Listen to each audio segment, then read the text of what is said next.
Hello student, welcome to the first session of our special requirement for the mathematics basics.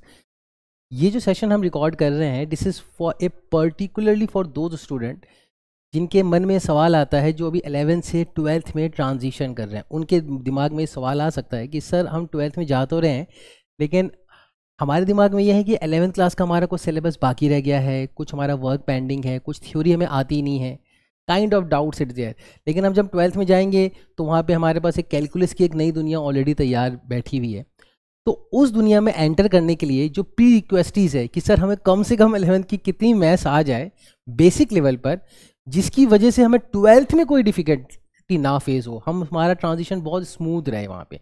ऐसा नहीं हो कि हम जो जैसा 11th में हम कंडीशन में थे इनिशियली, जैसे ही हमारा 11th स्टार्ट किया हमें थोड़ा सा डिफ़िकल्टी लगा, हमारा बैकलॉग बढ़ता गया और जो चीज़ आने वाली भी थी उसमें भी हम वीक हो गए, एनसीईआरटी लेवल पे भी वीक हो गए और बेसिक जेईई मेंस लेवल पे भी हमारा जो रिक्वायरमेंट था वो पूरा फुलफिल नहीं हो पाया।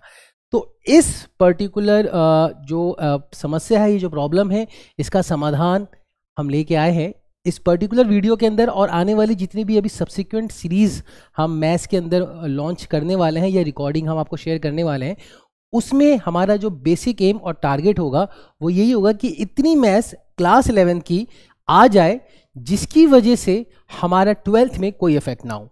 हैविंग सेड दैट, इसका मतलब ये नहीं है कि ये बिल्कुल बेस लेवल पे होगा। देखो, कोई भी चीज़ सीखने के लिए, आगे बढ़ने के लिए हमारे पास एक फाउंडेशन ज़रूरी है। अगर वो फाउंडेशन नहीं है तो चाहे वो मेंस लेवल हो या एडवांस लेवल हो, उसमें हमें कोई गेन नहीं होने वाला। आपके पास बहुत सारे क्वेश्चंस होंगे, आपको थ्योरी आती होगी, आप क्वेश्चन को अटेम्प्ट करने जाओगे, क्वेश्चन हिलेगा भी नहीं। प्रॉब्लम कहाँ होती है? प्रॉब्लम ये होती है कि हमारे कंसेप्ट बेसिक लेवल पे वीक होते हैं और हमें लग रहा होता है कि हमें आया है, एक्चुअली स्पीकिंग नहीं आया होता है। तो इस समस्या को सॉल्व करने के लिए हम इस वीडियोस के थ्रू उन पॉइंट को टच करेंगे या मैथ्स के उन टॉपिक्स को टच करेंगे बहुत ही बेसिक लेवल पर, जो कि आपको आपके अगले ट्रांजिशन के लिए तैयार करेंगे, रेडी करेंगे, ताकि जब आप 12th क्लास में पहुंचो और जब आप एक नई दुनिया ऑफ मैथमेटिक्स, जिसे हम कहते हैं कैलकुलस और भी different algebra, vector algebra, 3D algebra, जहां पे 11th के वो कंसेप्ट रिक्वायर्ड होंगे जो आपको 12th में कंसेप्ट गेनिंग के अंदर हेल्प करेंगे और साथ ही साथ आपका कॉन्फिडेंस जो क्लास 11 को लेकर है उसको भी बूस्टअप करते रहेंगे। तो सबसे पहले अगर हम पूरे सिलेबस को क्लास 11 के पाइलअप करें, एक एक करके हम ब्रेक डाउन करें और उनको छोटे छोटे ब्लॉक्स में डिवाइड करें, तो हम ये कह सकते हैं कि mathematics of class 11 is related with little bit algebra, जो कि बहुत ज़्यादा डीप नहीं है, बेसिक लेवल पे रिक्वायर्ड होती है। और उसके बाद ज्योमेट्री के अंदर ट्रिग्नोमेट्री, जो कि आप भी कह सकते हैं मस्ट है, सबसे ज़्यादा दिक्कत उधर ही आ रही है। और मैं ये कहूँगा कि क्लास 12 पूरा आपका ट्रिग्नोमेट्री पर ही बेस्ड है, क्योंकि हैविंग सेड दैट आप लिमिट्स ले लें, आप कैलकुलस का डिफरेंशिएशन ले लें, आप इंटीग्रेशन ले लें, डिफरेंशियल इक्वेशंस ले लें, एरिया अंडर कर्व ले लें, कोई सा भी टॉपिक उठाएं कैलकुलस में ट्रिग्नोमेट्री दहेज में आएगा ही आएगा, साथ में लेना पड़ेगा, कुछ नहीं कर सकते। वहाँ पे फॉर्मूलेज अप्लाइड होंगे, वहाँ पे इनइक्वालिटीज अप्लाइड होंगी, वहाँ मॉडुलस का नॉलेज यूज़ हो रहा होगा, वहाँ पे लॉग का नॉलेज यूज़ हो रहा होगा। अब हम अगर 11th क्लास पे उस बेसिस पे तैयार नहीं हैं तो समस्या फिर ये आती है कि हम जब 12th में पहुंचते हैं और वहाँ पे पहुंचकर हम वापस से अगर गो बैक करेंगे तो हमारा करंट टॉपिक जो साथ साथ 12th के चल रहा है उसको कोप अप करने में डिफिकल्टी आएगी। तो अभी जो टाइम मिल रहा है हमें, जो अभी एक बहुत छोटा सा टाइम है, आप इसे कह सकते हैं 15-20 डेज, इसको हम अपने कंसेप्ट बिल्डिंग के पॉइंट ऑफ व्यू से यूटिलाइज करने वाले हैं, ताकि हमारे बेस लेवल पर जो भी हमारा हो, चाहे वो इनइक्वालिटीज़ हो, मॉडुलस हो, लॉग हो, फंक्शंस हो, ट्रिग्नोमेट्री हो, किसी भी लेवल पे हमें बेस लेवल पे दिक्कत नहीं आए। इसके बाद मैं आपको कुछ स्टेप्स बता दूंगा जिनको साथ साथ करते हुए आप बेस लेवल से उठकर मेंस लेवल को तैयार कर पाओगे और उसी के साथ साथ आप अपने आप को एडवांस लेवल के तैयार कर पाओगे। देखो, कोई भी टॉपिक ले लो, मैं कुछ भी स्टार्ट करने से पहले थोड़ा सा आपको ये समझा दूं। कोई भी टॉपिक ले लो, let us suppose you take straight line. अगर आप स्ट्रेट लाइन के कोई भी क्वेश्चन एडवांस या मेंस लेवल पे सॉल्व करना चाहते हो तो हमेशा ये याद रखो कि उस पर्टिकुलर चैप्टर के अगर आपने 100 से 200 क्वेश्चन किए हुए, if you have done 100 to 200 question, definitely आप एडवांस लेवल के लिए पूरी तरह तैयार हो। लेकिन वो 100 से 200 क्वेश्चन, जो 100 से 200 क्वेश्चन है, वो आपने खुद ने किए होने चाहिए। अब ये 100 से 200 क्वेश्चन सारे डिफिकल्ट नहीं होते। ये बहुत बड़ा मिसकंसेप्शन है कि हमें सारे डिफिकल्ट क्वेश्चंस करने होते हैं तभी हम एडवांस लेवल पे तैयार होते हैं। नहीं, ऐसा नहीं है। आप उन 100 से 200 क्वेश्चन को, लेट अस सपोज 150 एग्जांपल लेते हैं, तो ब्रेक डाउन कर दो इन 3 पार्ट्स। फर्स्ट पार्ट आप बहुत इजी क्वेश्चंस को लो, जिसे हम कहते हैं हलवा क्वेश्चन है, भाई ये क्या है, क्या पूछ लिया, एनसीईआरटी से भी इजी है। वैसे क्वेश्चंस को आप पहले टारगेट करोगे, क्योंकि हम उस दुनिया में एंटर करना चाहते हैं। वो जो ज्योमेट्री की दुनिया है, स्ट्रेट लाइन की दुनिया है, हम समझना चाहते हैं कि यार यहाँ पे जो बेस लेवल की रिक्वायरमेंट है कि हमें ये आता है, ये आता है, ये आता है, क्वेश्चन हिट हो रहे हैं क्या, हम समझ पा रहे हैं क्या, हम लिख पा रहे हैं क्या, हम कोई भी क्वेश्चन को देख के घबरा तो नहीं रही हैं। तो 50 से 60 क्वेश्चन, या मैं और ज़्यादा सेफर साइड पे चले जाऊँ तो 60 to 70 क्वेश्चन आपको बिल्कुल इजी लेवल पे करने चाहिए। जैसे आप बोर्ड लेवल कह सकते हो, NCERT plus R D Sharma level कह सकते हो, एग्जाम्पलर लेवल कह सकते हो, जो कि एक अलग से एक आप कह सकते हो higher level to of NCERT. Mains level मैं नहीं कहूँगा, क्योंकि मेंस लेवल पे फिर आप आ जाओगे नेक्स्ट 30 to 40 क्वेश्चन, यानी 70 क्वेश्चन आपने कर लिए, लेट अस सपोज बहुत ईजी, फिर 30 to 40 क्वेश्चन आप मान के चलो ऐसे क्वेश्चन लो जो मेन्स लेवल के लिए हो, जो एवरेज हो, ना बहुत ईजी हो ना बहुत डिफिकल्ट हो, ना आपको एकदम ही जल्दी से सॉल्व हो जाए, और ऐसा भी नहीं होना चाहिए कि बहुत ज़्यादा थिंकिंग रिक्वायर्ड हो रही हो। ठीक ठीक लेवल पे एवरेज जिसे क्वेश्चन कहते हैं, उसकी स्क्रूटनिंग करके हमें कर लेना है। और बचे हुए 30 या आप कह सकते हो 20 से 25 क्वेश्चन जो ऐसे होंगे जो डिफिकल्ट होंगे, रियली स्पीकिंग, जिसमें एनालिटिकल स्किल रिक्वायर हो रहा होगा, जिसमें आपको अच्छे लेवल पर अच्छी क्रिटिकल थिंकिंग को यूज करते हुए उस क्वेश्चन को एनालिसिस करना होगा। क्लियर भाषा में कहें, एडवांस लेवल ऑफ क्वेश्चन। वो क्वेश्चन के स्टेज में पहुंचने के बाद जब आपसे वो क्वेश्चन के लेवल भी सॉल्व होने लग जाए, या कुछ टाइम देके भी सॉल्व होने लग जाए, तो आप कह सकते हो कि आपका स्ट्रेट लाइन तैयार है। लेकिन समस्या क्या आती है, हम ये सोचते हैं कि सीधा उस एडवांस लेवल को हिट करें, या सीधा उधर हम मेंस लेवल को हिट करें, तो हमारा कॉन्फिडेंस वहीं पे डाउन हो जाता है अगर हमसे क्वेश्चन सॉल्व नहीं होता है। तो क्यों नहीं होता है, क्योंकि हमने बेस लेवल में मेहनत नहीं की होती है। बेस लेवल को हमने या तो बहुत ज़्यादा ओवर एस्टिमेट करके अपने कॉन्फिडेंस को ओवर कॉन्फिडेंस पे ले जाके ये सोच रखा होता है ये तो आता ही होगा, तो वो आता ही होगा वाली सिचुएशन नहीं होनी चाहिए, एक्चुअली में आपको करना चाहिए। इसीलिए इस पर्टिकुलर सीरीज में जो भी हम आगे लाके पूरी कंटिन्यूएशन के साथ लेने वाले हैं 11th के, वो टॉपिक को हिट करेंगे जहां पे बेस रिक्वायरमेंट होगी। जब आप उस बेस रिक्वायरमेंट को पूरा कर लोगे, आपको लग रहा होगा कि जो हम पढ़ा रहे हैं, जो डिलीवर किया जा रहा है, वो आपको बहुत ईजी गोइंग में समझ में आ रहा है और आप क्वेश्चन भी हिट कर पा रहे हो, तो आप अपने नोट्स की तरफ जाओ। वहाँ पे मेंस का भी आपको कंटेंट अवेलेबल है, आपके पास नोट्स के अंदर एडवांस का भी कंटेंट अवेलेबल है, और थ्योरी पूरी तरह से आपके पास लिखी हुई है। वहाँ पे जाके उस दुनिया में एंटर करो और वहाँ से क्वेश्चंस को सॉल्व करना स्टार्ट करो। इनइक्वालिटीज हो, लॉग हो, ट्रिग्नोमेट्री हो, कोई सा भी क्वेश्चन हो, हर लेवल पर बेस से लेकर एडवांस तक आपके थ्योरी के नोट्स में मौजूद है।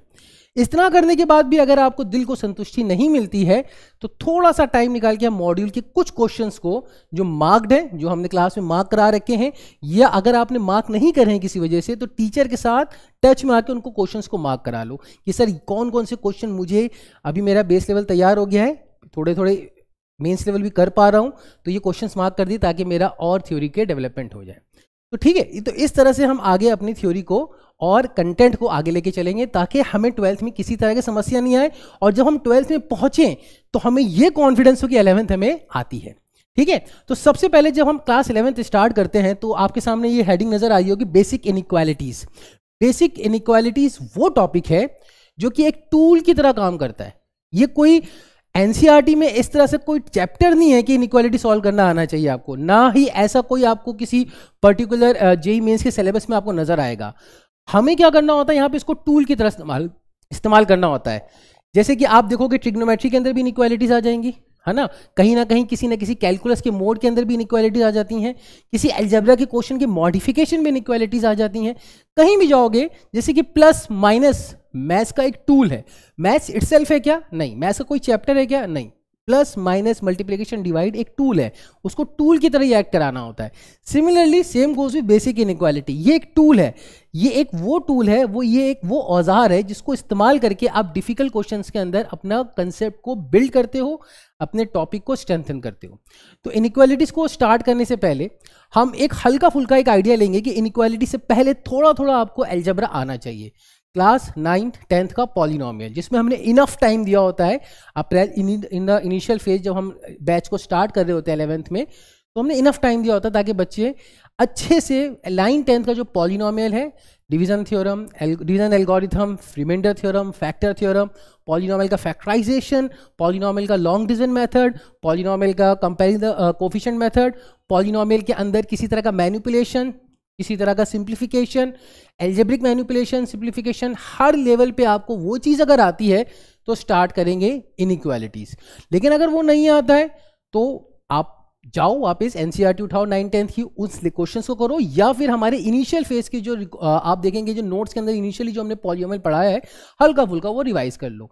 ज़्यादा नहीं है, इतना नहीं करना है कि हमें एडवांस लेवल के लिए या ओलंपियाड लेवल के लिए अलजेब्रा आनी चाहिए। मैं फिर से वही कह रहा हूँ कि इस वीडियो का टारगेट सिर्फ वो जनता है जिनके पास एक बेस लेवल की कमी है और उनको ये लग रहा होता है कि यार जब ये क्वेश्चन हम सॉल्व कर रहे हैं या सॉल्यूशन देख रहे हैं तो ये स्टेप हुआ कैसे। हालांकि वो बहुत बच्चों के लिए बहुत ऑब्वियस होता है, लेकिन कुछ बच्चों के लिए वो ऑब्वियस नहीं होता। तो वो ऑब्वियसिटी जनरेट करने के लिए, ताकि आपको भी ऑब्वियस लगने लग जाए, वो लेवल को टारगेट करते हुए हम इन आने वाले जो क्वेश्चंस हैं उनको हम हिट करने वाले हैं। इनइक्वालिटीज पे हम थोड़ा सा स्टार्ट करते हैं, इनइक्वालिटीज को लेते हैं। देखो बेसिक इनइक्वालिटीज में इक्वेशन से ये इनइक्वालिटी बना है ना। अगर आप नोटिस करोगे और इसमें अगर आप एक चीज़ बहुत ध्यान से देखोगे तो इनइक्वालिटीज से पहले अगर हम इक्वेशन को बोलें, लेट अस सपोज हमारे पास x = 2 है, ठीक है, लेट अस सपोज x = 2 है, तो हम ये कहते हैं कि x की जो वैल्यू है वो 2 को सेटिस्फाई कर रही है। इक्वेशंस को हम होल्ड करा रहे हैं, यानी हम ये कह सकते हैं कि सर x = 2 पे हम ये कहते हैं कि LHS और RHS क्या होगा, इक्वल होगा, और हम कहते हैं कि ये इक्वेशन क्या करेगी, होल्ड करेगी। True, this is equation. Equation से भी जो नेक्स्ट स्टेप बनता है वो इनइक्वालिटी है। यानी हम ये अगर आपसे बोला जाए कि 3 = 3 तो ये इक्वेशन है, इक्वालिटी होल्ड कर रही है, यानी 3 के बराबर है, ऑब्वियस सी बात है। लेकिन अगर हम ये कहें कि 4 = 3 तो ये इनइक्वालिटी बन जाती है। ये ट्रू है क्या, बिल्कुल ट्रू है सर, 4 3 से बड़ा ही होता है ना। अगर आप लॉजिकली देखोगे नंबर लाइन पे 4 3 से बड़ा नंबर है इंटीजर के अंदर, और ये जो सिंबल है यहाँ पे इसको इनइक्वालिटी कहते हैं। तो इस पूरे कंटेंट को अगर हम पूरी जो मैथमेटिक्स के अंदर जो बेसिक इनइक्वालिटीज का जो पूरा कंटेंट है उसको अगर हम बहुत समराइज वर्जन में पढ़ना चाहें तो हम कुछ चीज़ों को बहुत हाईलाइट करते हुए पढ़ेंगे। हमारा जो पहला टारगेट होगा उसको हम देखेंगे कि इनइक्वालिटीज एक्चुअली में क्या होती हैं, किस किस टाइप की होती हैं, उसमें क्या क्या खेल खेला जा सकता है। उसको खेलने के लिए हमारे पास जो सबसे इंपॉर्टेंट जरिया होता है, जिसे हम कहते हैं कि इनइक्वालिटीज के अंदर भी जो टूल्स रिक्वायर्ड करते हैं, जिसको प्रॉपर्टीज भी आप कह सकते हो कि प्रॉपर्टीज ऑफ इनइक्वालिटीज क्या होती हैं, वो भी हमें एक आइडिया लेंगे। और ये सबसे इंपॉर्टेंट है क्योंकि बच्चे यही गलती करते हैं, बच्चों को पता नहीं होता है कि इनइक्वालिटी में ये स्टेप तो कर ही नहीं सकते, और आपने वो कर दिया होता है और आपका आंसर गलत आ रहा होता है। इनइक्वालिटी में तो ये स्टेप किया जा सकता है लेकिन आपने नहीं किया होता है, जिसकी वजह से आंसर लॉन्ग या मेथड लॉन्ग हो जाता है। कुछ ट्रिक्स, कुछ शॉर्ट मेथड, कुछ कंसेप्ट इसी के अंदर हम पढ़ने वाले हैं, प्रॉपर्टीज ऑफ इनइक्वालिटीज के अंदर। ये एक इंटरेक्शन टाइप की एक्टिविटी होगी, इसलिए इंटरेक्टिविटी प्रॉपर्टीज का नाम दिया गया है। उसके बाद एक बहुत फेमस मेथड जिसे आप कह सकते हो शॉर्ट ट्रिक, जो कि मैथमेटिक्स में डेवलप हुआ है, इसको कहते हैं वेवी कर्व मेथड। और फिर उसी से जनरलाइज वेवी कर्व मेथड, यानी वेवी कर्व मेथड होता क्या है पहले वो देखेंगे, लेकिन हर बार हम उस मेथड को यूज नहीं करेंगे, हम एक जनरलाइज वे में कर लेंगे, एक शॉर्टर मेथड को डेवलप करेंगे जहां पे हम ये सीखेंगे कि बहुत सारे स्टेप को स्किप करते हुए डायरेक्ट आंसर सेकंड स्टेप पे कैसे लिखना होता है। तो ये कुछ बेसिक चीजें हैं। अब देखो, मैं आगे बढ़ने से पहले एक चीज आपको बहुत अच्छे से क्लियर कर दूं ताकि मन में कोई शंका ना हो। इस दुनिया में जितनी भी इनइक्वालिटीज आप पढ़ते हो मैथमेटिक्स को लेकर, for example log inequalities, for example exponent inequalities, for example आप ट्रिग्नोमेट्रिक इनइक्वालिटीज, सबका टारगेट यही होता है, या हमारा टारगेट यही होता है कि उन सारी इनइक्वालिटीज को ब्रेक डाउन करते हुए हमारी जनरल इनइक्वालिटी में कन्वर्ट कर दें। बात समझे, मतलब लॉगरिथम इनइक्वालिटी करके कोई चैप्टर नहीं है। लॉगरिथम इनइक्वालिटी में हम ये सीखते हैं कि लॉग को कैसे हटाएं। भाई लॉग को हटा देंगे तो हम नॉर्मल इनइक्वालिटी पे आ जाएंगे, नॉर्मल इनइक्वालिटी यहां से सॉल्व करेंगे। Getting it my point. Modulus inequality करके कोई चैप्टर नहीं है। मॉडुलस इनइक्वालिटी में हमारा टारगेट ये होता है कि ये जो मॉड है ना, ये जो दो डंडे नजर आ रहे हैं, इसको कैसे हटाएं सर। इसको हटा देंगे तो हमारे पास नॉर्मल इनइक्वालिटी में क्वेश्चन कन्वर्ट हो जाएगा। तो ये सारी चीजें आपको दिमाग में रखनी है कि ये इतना स्ट्रॉन्ग चैप्टर है कि सबसे पहले आपको इसकी जो बेस लेवल पे समस्या जो आपको आती है कि यार कैसे साइन स्कीम बनाते हैं, कैसे ऑल्टरनेट साइन स्कीम डेवलप करते हैं, कोई चीज़ हमेशा पॉजिटिव कब होती है, कोई चीज़ हमेशा नेगेटिव कब होती है, किसी चीज़ को अगर हम पॉजिटिव बोल रहे हैं तो क्यों बोल रहे हैं, रीज़न क्या है, वो सारी चीज़ें यहाँ डिस्कस करने वाले हैं। इंपॉर्टेंस, इतना इंपॉर्टेंट चैप्टर है कि 11th में आपने इसकी इंपॉर्टेंस देख ही ली होगी। मेंस में, एडवांस में लॉग, मॉडुलस, एक्सपोनेंशियल इनइक्वालिटी के क्वेश्चन भर भर के हैं। ट्रिग्नोमेट्रिक इनइक्वालिटी से एक पूरा चैप्टर ही है। आप 12th की बात करें, 12th के अंदर एप्लीकेशन ऑफ डेरिवेटिव में मोनोटोनिसिटी के अंदर की रिक्वायरमेंट रखता है, यानी इसके बिना वो चैप्टर हिलेगा भी नहीं। आपको फौरन नजर आएगा एओडी पढ़ते टाइम, एप्लीकेशन ऑफ डेरिवेटिव पढ़ते टाइम, कि यार हम तो वापस से इनइक्वालिटी की दुनिया में आ गए, क्योंकि वो बहुत छोटा सा चैप्टर है लेकिन बहुत स्ट्रेच इनइक्वालिटी की वजह से हो जाता है। ठीक है, आगे बढ़ते हैं। जैसे कि स्टार्ट करने से पहले कुछ चीजें समझते हैं कि इनइक्वालिटी के अंदर जो सिंबल्स होते हैं, क्योंकि कई बार ये सिंबल्स का नॉलेज की नहीं होने की वजह से बहुत सारे क्वेश्चन हम गलत कर जाते हैं। जैसे सबसे पहले कि जो पहला सिंबल होता है वो इक्वल्स टू का होता है। बहुत सिंपल सी बात है, हम लोग बहुत बचपन से देखते आ रहे हैं कि सर इक्वल्स टू का सिंबल क्या होता है। इसको मतलब होता है इज इक्वल्स टू। जैसे कि कम्यूटेटिव प्रॉपर्टी लगा रखी है यहाँ पे हमने, या आपने क्लास 8 में पढ़ी होगी कि अगर a times b plus c equals to यानी एज गुड, इसे हम कहते हैं equivalent, a b plus a c के बराबर होता है। ये दोनों चीज़ें, यानी अगर आप ए की वैल्यू यहाँ पे 1 रखते हो और बी की वैल्यू 2 रखते हो और सी की वैल्यू 3 रखते हो, तो यहाँ पे 2 + 3 कितना हो जाएगा 5, 5 × 1 5, तो ये 5 आ जाएगा। और यहाँ पे भी ए बी 1 × बी की वैल्यू 2 रखी है और ए की वैल्यू 1 और सी की वैल्यू 3 रखी है, तो 1 × 2 2 एंड 1 × 3 इज 3, तो 2 + 3 यहाँ से भी 5 आ जाएगा। तो आप बोलोगे सर 5 और 5 क्या हो गए, इक्वल हो गए। बात समझ रहे हैं? तो इस पॉइंट ऑफ व्यू से ये चीज़ याद रखनी है आपको कि हमारे पास जो सबसे इंपॉर्टेंट टारगेट होता है इनइक्वालिटीज़ के अंदर, उसमें इक्वालिटी को भी ध्यान में रखना होता है। कई बार क्वेश्चन के अंदर इनइक्वालिटी के साथ साथ इक्वालिटी भी मेंशन होती है। जैसे कि ये एक सिंबल है इज ग्रेटर देन, आपको नजर आएगा कि कहीं क्वेश्चन के अंदर इज ग्रेटर देन लिखा हुआ है, तो इसका मतलब होता है कि कोई चीज़ किसी चीज़ से बड़ी है। फॉर एग्जाम्पल 2 की पावर 5 5 की पावर 2 से बड़ा होता है। 2 की पावर 5 कितना होता है 32 और 5 का स्क्वायर कितना होता है 25, तो ऑब्वियसली 32 ग्रेटर देन 25 है, ये इसका मतलब हुआ। Same goes with less than, लेकिन ये वही चीज़ हो गई यानी ग्रेटर देन लेस देन, ताकि हम सिंबल्स को समझ लें। जो सबसे जो इंपॉर्टेंट सिंबल्स होते हैं वो इन दोनों का कॉम्बिनेशन होता है, ग्रेटर देन और इक्वल्स टू। यहाँ पे ये जो वर्ड है ना और, ये बहुत इंपॉर्टेंट है। ये नहीं कह रहा है कि ग्रेटर देन ही होना चाहिए, ये भी नहीं कह रहा है कि इक्वल टू होना चाहिए भाई, ये कह रहा है कि ग्रेटर देन भी हो सकता है और इक्वल्स टू भी हो सकता है। ये दोनों चीज को साथ साथ लेके चल रहा है। यानी अगर आपसे ये कहें कि x इज ग्रेटर देन और इक्वल्स टू 3, आपसे ये कहा जाए तो आप बोलोगे सर x की वैल्यू 3 से बड़ी होनी चाहिए, या हिंदी वाला या x की वैल्यू 3 भी हो सकती है, चलेगा? बिल्कुल चलेगा, क्योंकि अगर आप x की वैल्यू 3 रखते हो तो ये 3 ग्रेटर देन और इक्वल्स टू 3।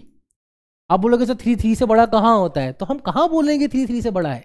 हम तो ये कह रहे हैं कि क्या 3 इज इक्वल्स टू भी 3 है, बिल्कुल है ना। तो ये होल्ड कर रहा है, ठीक है। तो ये चीज आपको दिमाग में रखनी है कि ग्रेटर देन और इक्वल्स टू के मतलब में ये भी चीज होती है कि ये ग्रेटर देन तो रहेगा ही रहेगा, नो डाउट विद दैट, लेकिन इक्वालिटी भी होल्ड करेगी, इक्वल भी हो सकता है। Same goes with less than और इक्वल्स टू। लेस देन और इक्वल्स टू में हमें ये ध्यान रखना है कि कोई चीज किसी से लेस देन हो सकती है। ये फॉर एग्जाम्पल इसी क्वेश्चन के अंदर अगर हम x लेस देन और इक्वल्स टू 3 बोल दें तो हम बोलेंगे सर x की वैल्यू 3 से छोटी हो सकती है, यानी जितनी भी वैल्यूज x की 3 से छोटी हैं वो सारी इस इनइक्वालिटी को सेटिस्फाई कर रही है, ठीक है ना। अच्छा, इक्वल टू हो सकती है, हाँ सर x की वैल्यू 3 के इक्वल भी हो सकती है, लेकिन स्ट्रिक्टली स्पीकिंग अगर सिर्फ x इज लेस देन 3 लिखा हुआ है तो x की वैल्यू 3 नहीं हो सकती है। 3 से छोटी कोई भी हो सकती है, 2.99 भी हो सकती है, बस 3 नहीं होगी, 3 से छोटी होगी। और 3 से जस्ट छोटा नंबर डिफाइंड ही नहीं है। लॉजिकली स्पीकिंग अगर आप बोलोगे सर 3 से जस्ट छोटा नंबर क्या होता है, तो सर 3 से जस्ट छोटा नंबर तो नॉट डिफाइंड है। आप बोलोगे 2.999999, मैं और 9 लगा दूंगा, तो 2 से जस्ट छोटा, 3 से जस्ट छोटा नंबर डिफाइंड नहीं होता है, तो 2 पॉइंट मतलब 3 से आप बोलोगे सर 3 नहीं होगा, लेकिन 3 से जितने भी छोटे नंबर है वो सब इस इनइक्वालिटी को सेटिस्फाई कर लेंगे। अब ये जो वर्ड मैंने बोला है सेटिस्फाई, ये बहुत इंपॉर्टेंट है, क्रिटिकल है। सेटिस्फाई का मतलब ये होता है कि किसी इक्वेशन के अंदर, लेट अस सपोज हमारे पास एक इक्वेशन है x + 5 = 7। एक बेसिक आइडिया लेके चलते हैं। x + 5 अगर 7 के बराबर तो ये एक इक्वेशन है। अगर मैंने यहाँ पे सॉल्व लगा दिया, मैंने बोला सॉल्व x + 5 = 7, तो इसका मतलब ये हो गया कि आपको x की वो वैल्यू बतानी है जिस पर ये इक्वेशन ट्रू हो जाए। मैं फिर से रिपीट करता हूं, इस पर्टिकुलर स्टेटमेंट का यानी इस पर्टिकुलर वर्ड का मतलब ये होता है, सॉल्व का मतलब ये होगा कि सर आपको x की वो वैल्यू बतानी है जिस पर्टिकुलर वैल्यू पर ये इक्वेशन ट्रू हो जाए। तो आपको साफ साफ नजर आ रहा है, ये कोई झकी छुपी बात नहीं है कि x की वैल्यू 2 रखने पे ये इक्वेशन ट्रू हो जाएगी, क्योंकि 2 + 5 क्या होता है 7, और RHS भी कितना है 7, तो आप बोलोगे सर LHS और RHS क्या है, बराबर है। तो हम बोलेंगे कि सॉल्व करके जो सॉल्यूशन बना है वो क्या है, x is equals to 2, x is equals to 2 is a solution. Solution इस इक्वेशन का सॉल्यूशन x इक्वल्स टू 2 है। क्यों x इक्वल्स टू 2 सॉल्यूशन है, क्योंकि x इक्वल्स टू 2 इस इक्वेशन को सेटिस्फाई कर रहा है, सिंपल।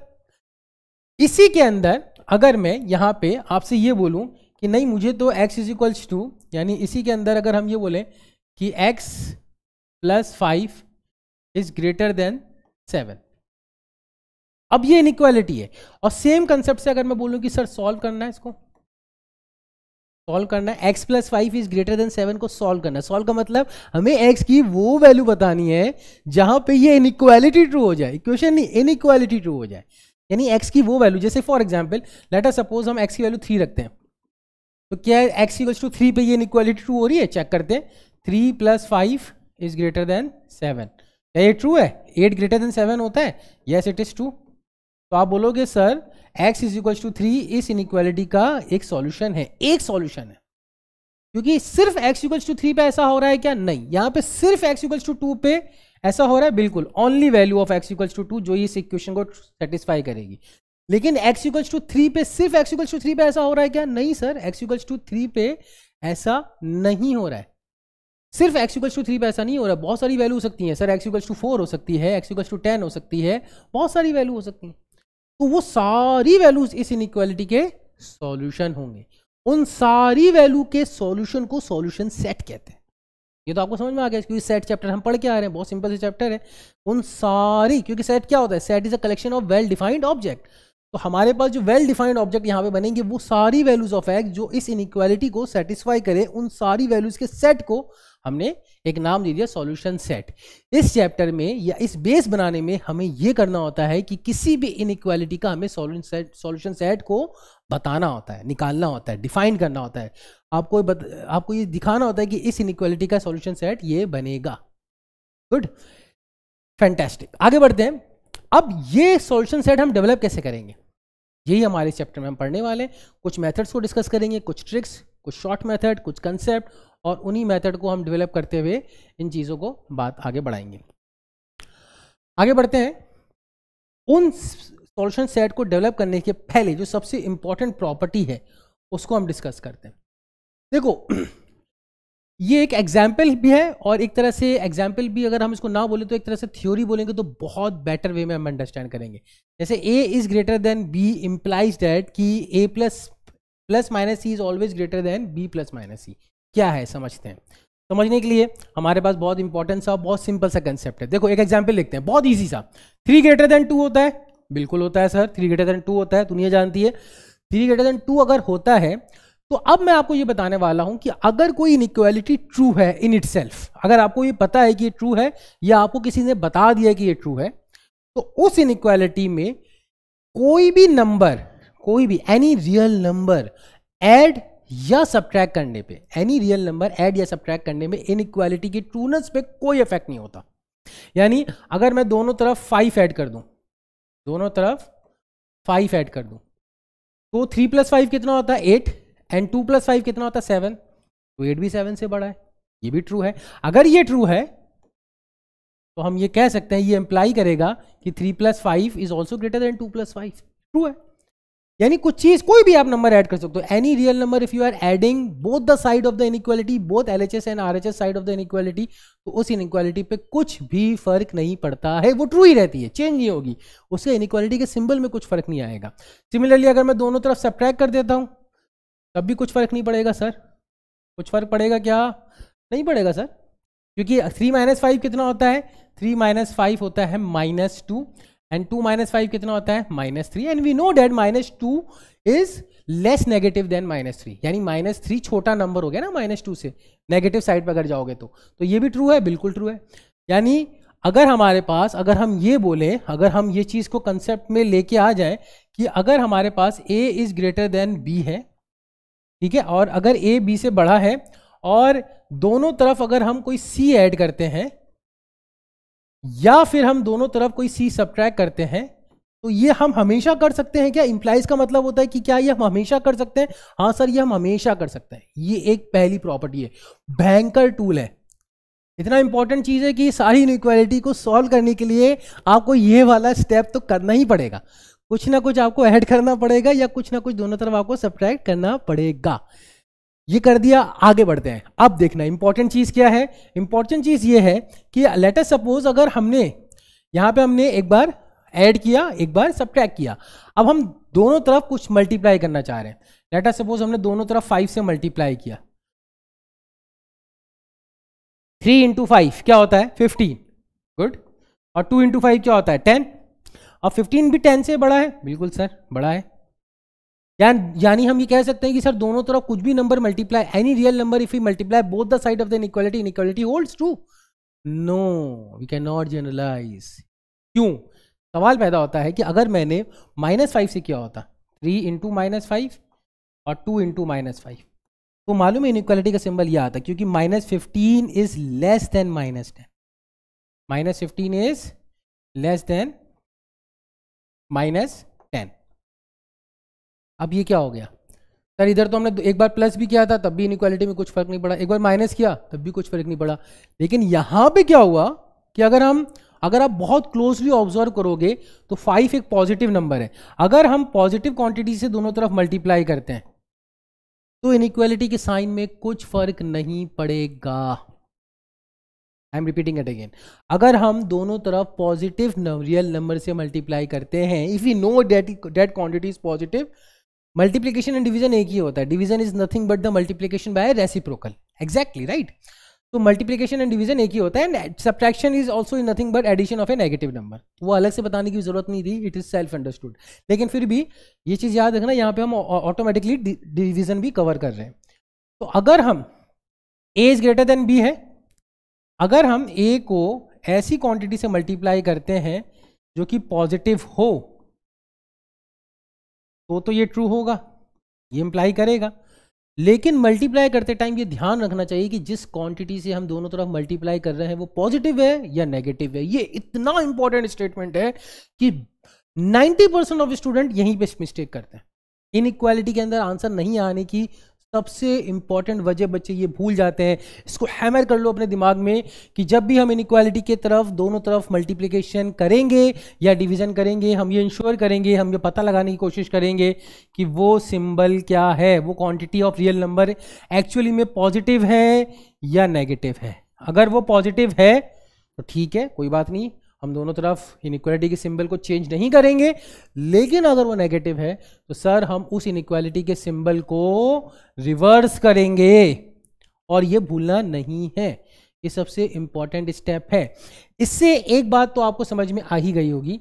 अगर आप बहुत इंपॉर्टेंटली देखो तो एक चीज यहां पे हम ये कह सकते हैं कि ये जो क्रॉस मल्टीप्लिकेशन वाला कंसेप्ट हम बचपन में सीखते थे ना, ये बोगस है, ये कुछ होता ही नहीं है।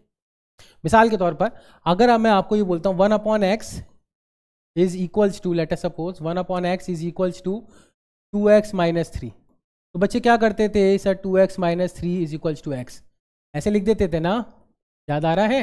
2x - 3 is equals to x। क्या करते थे बच्चे, क्या सीखते थे? सर हमने क्रॉस मल्टीप्लाई किया है। हमने क्या किया है? क्रॉस। ये क्रॉस मल्टीप्लिकेशन मैथमेटिक्स में नहीं एग्जिस्ट करता। हम क्या करते हैं, अगर एक्चुअली स्पीकिंग ये स्टेप हम तभी लिख सकते हैं जब हम ये कहें कि हमने दोनों तरफ 2x + 3 इंटू एक्स के प्रोडक्ट्स यानी x और 2x - 3 के एलसीएम से मल्टीप्लाई किया है। यानी हमने दोनों तरफ 2x - 3 x इंटू 2x - 3 से मल्टीप्लाई किया। बात समझ रहे हो? उससे करने से क्या होगा सर? उस करने से ये चीज़ कैंसिल हो जाएगी, इधर ये चीज़ कैंसिल हो जाएगी, तो हम ये कह सकते हैं, यानी वहाँ से तो ये आ जाएगा, ये स्टेप आ जाएगा, और यहाँ से आ जाएगा कि सर 2x - 3, आप भी कह सकते हो 2x - 3 is equals to x। ठीक है, ये ठीक है। लेकिन सर इनइक्वालिटी में ऐसे दोनों तरफ मल्टीप्लाई कर सकते हैं क्या?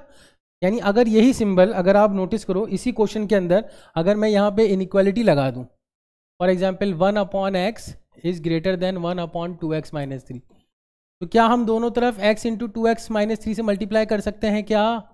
दोनों तरफ ऐसे कर सकते हैं क्या? ये स्टेप सही है या गलत है? आपके आंसर के ऊपर बहुत बड़ा कंसेप्ट बिल्डअप होगा। अगर आप हाँ बोलते हो और उसके पीछे कोई लॉजिक है तो अच्छी बात है, अगर आप ना बोलते हो तो उसके पीछे भी कोई लॉजिक होना चाहिए। क्या ये स्टेप इंप्लाई, अगर ये ट्रू है तो क्या ये ट्रू भी होगा? नहीं होगा ऑब्वियसली। सर क्यों नहीं होगा? हमें x into two x minus three का साइन पता है क्या? हमें x into two x minus three का साइन थोड़ी पता है। हमें ये थोड़ी पता है कि x into two x minus three positive है या नेगेटिव है। हमें क्या पता है? हमें तो नहीं पता कि ये पॉजिटिव है या नेगेटिव है। बात समझ रहे हो? अगर तो ये पॉजिटिव है तो ठीक है, कर सकते हैं, तो इनइक्वालिटी का साइन रिमेन होगा। क्यों हमें पता होना चाहिए सर? क्योंकि इनइक्वालिटी को अगर आप किसी भी पॉजिटिव नंबर से मल्टीप्लाई करते हो तो इनइक्वालिटी का साइन रिटेन होता है, अदरवाइज वो क्या हो जाता है? रिवर्स। और यही चीज यहाँ पे मेंशन है कि अगर एज ग्रेटर देन बी है तो आप किसी भी कोई भी नंबर लो, कोई भी रियल नंबर हो, एनी रियल नंबर, दोनों तरफ आप ऐड और सब्ट्रैक्ट करोगे तो इनइक्वालिटी के अंदर कुछ भी फर्क नहीं पड़ेगा।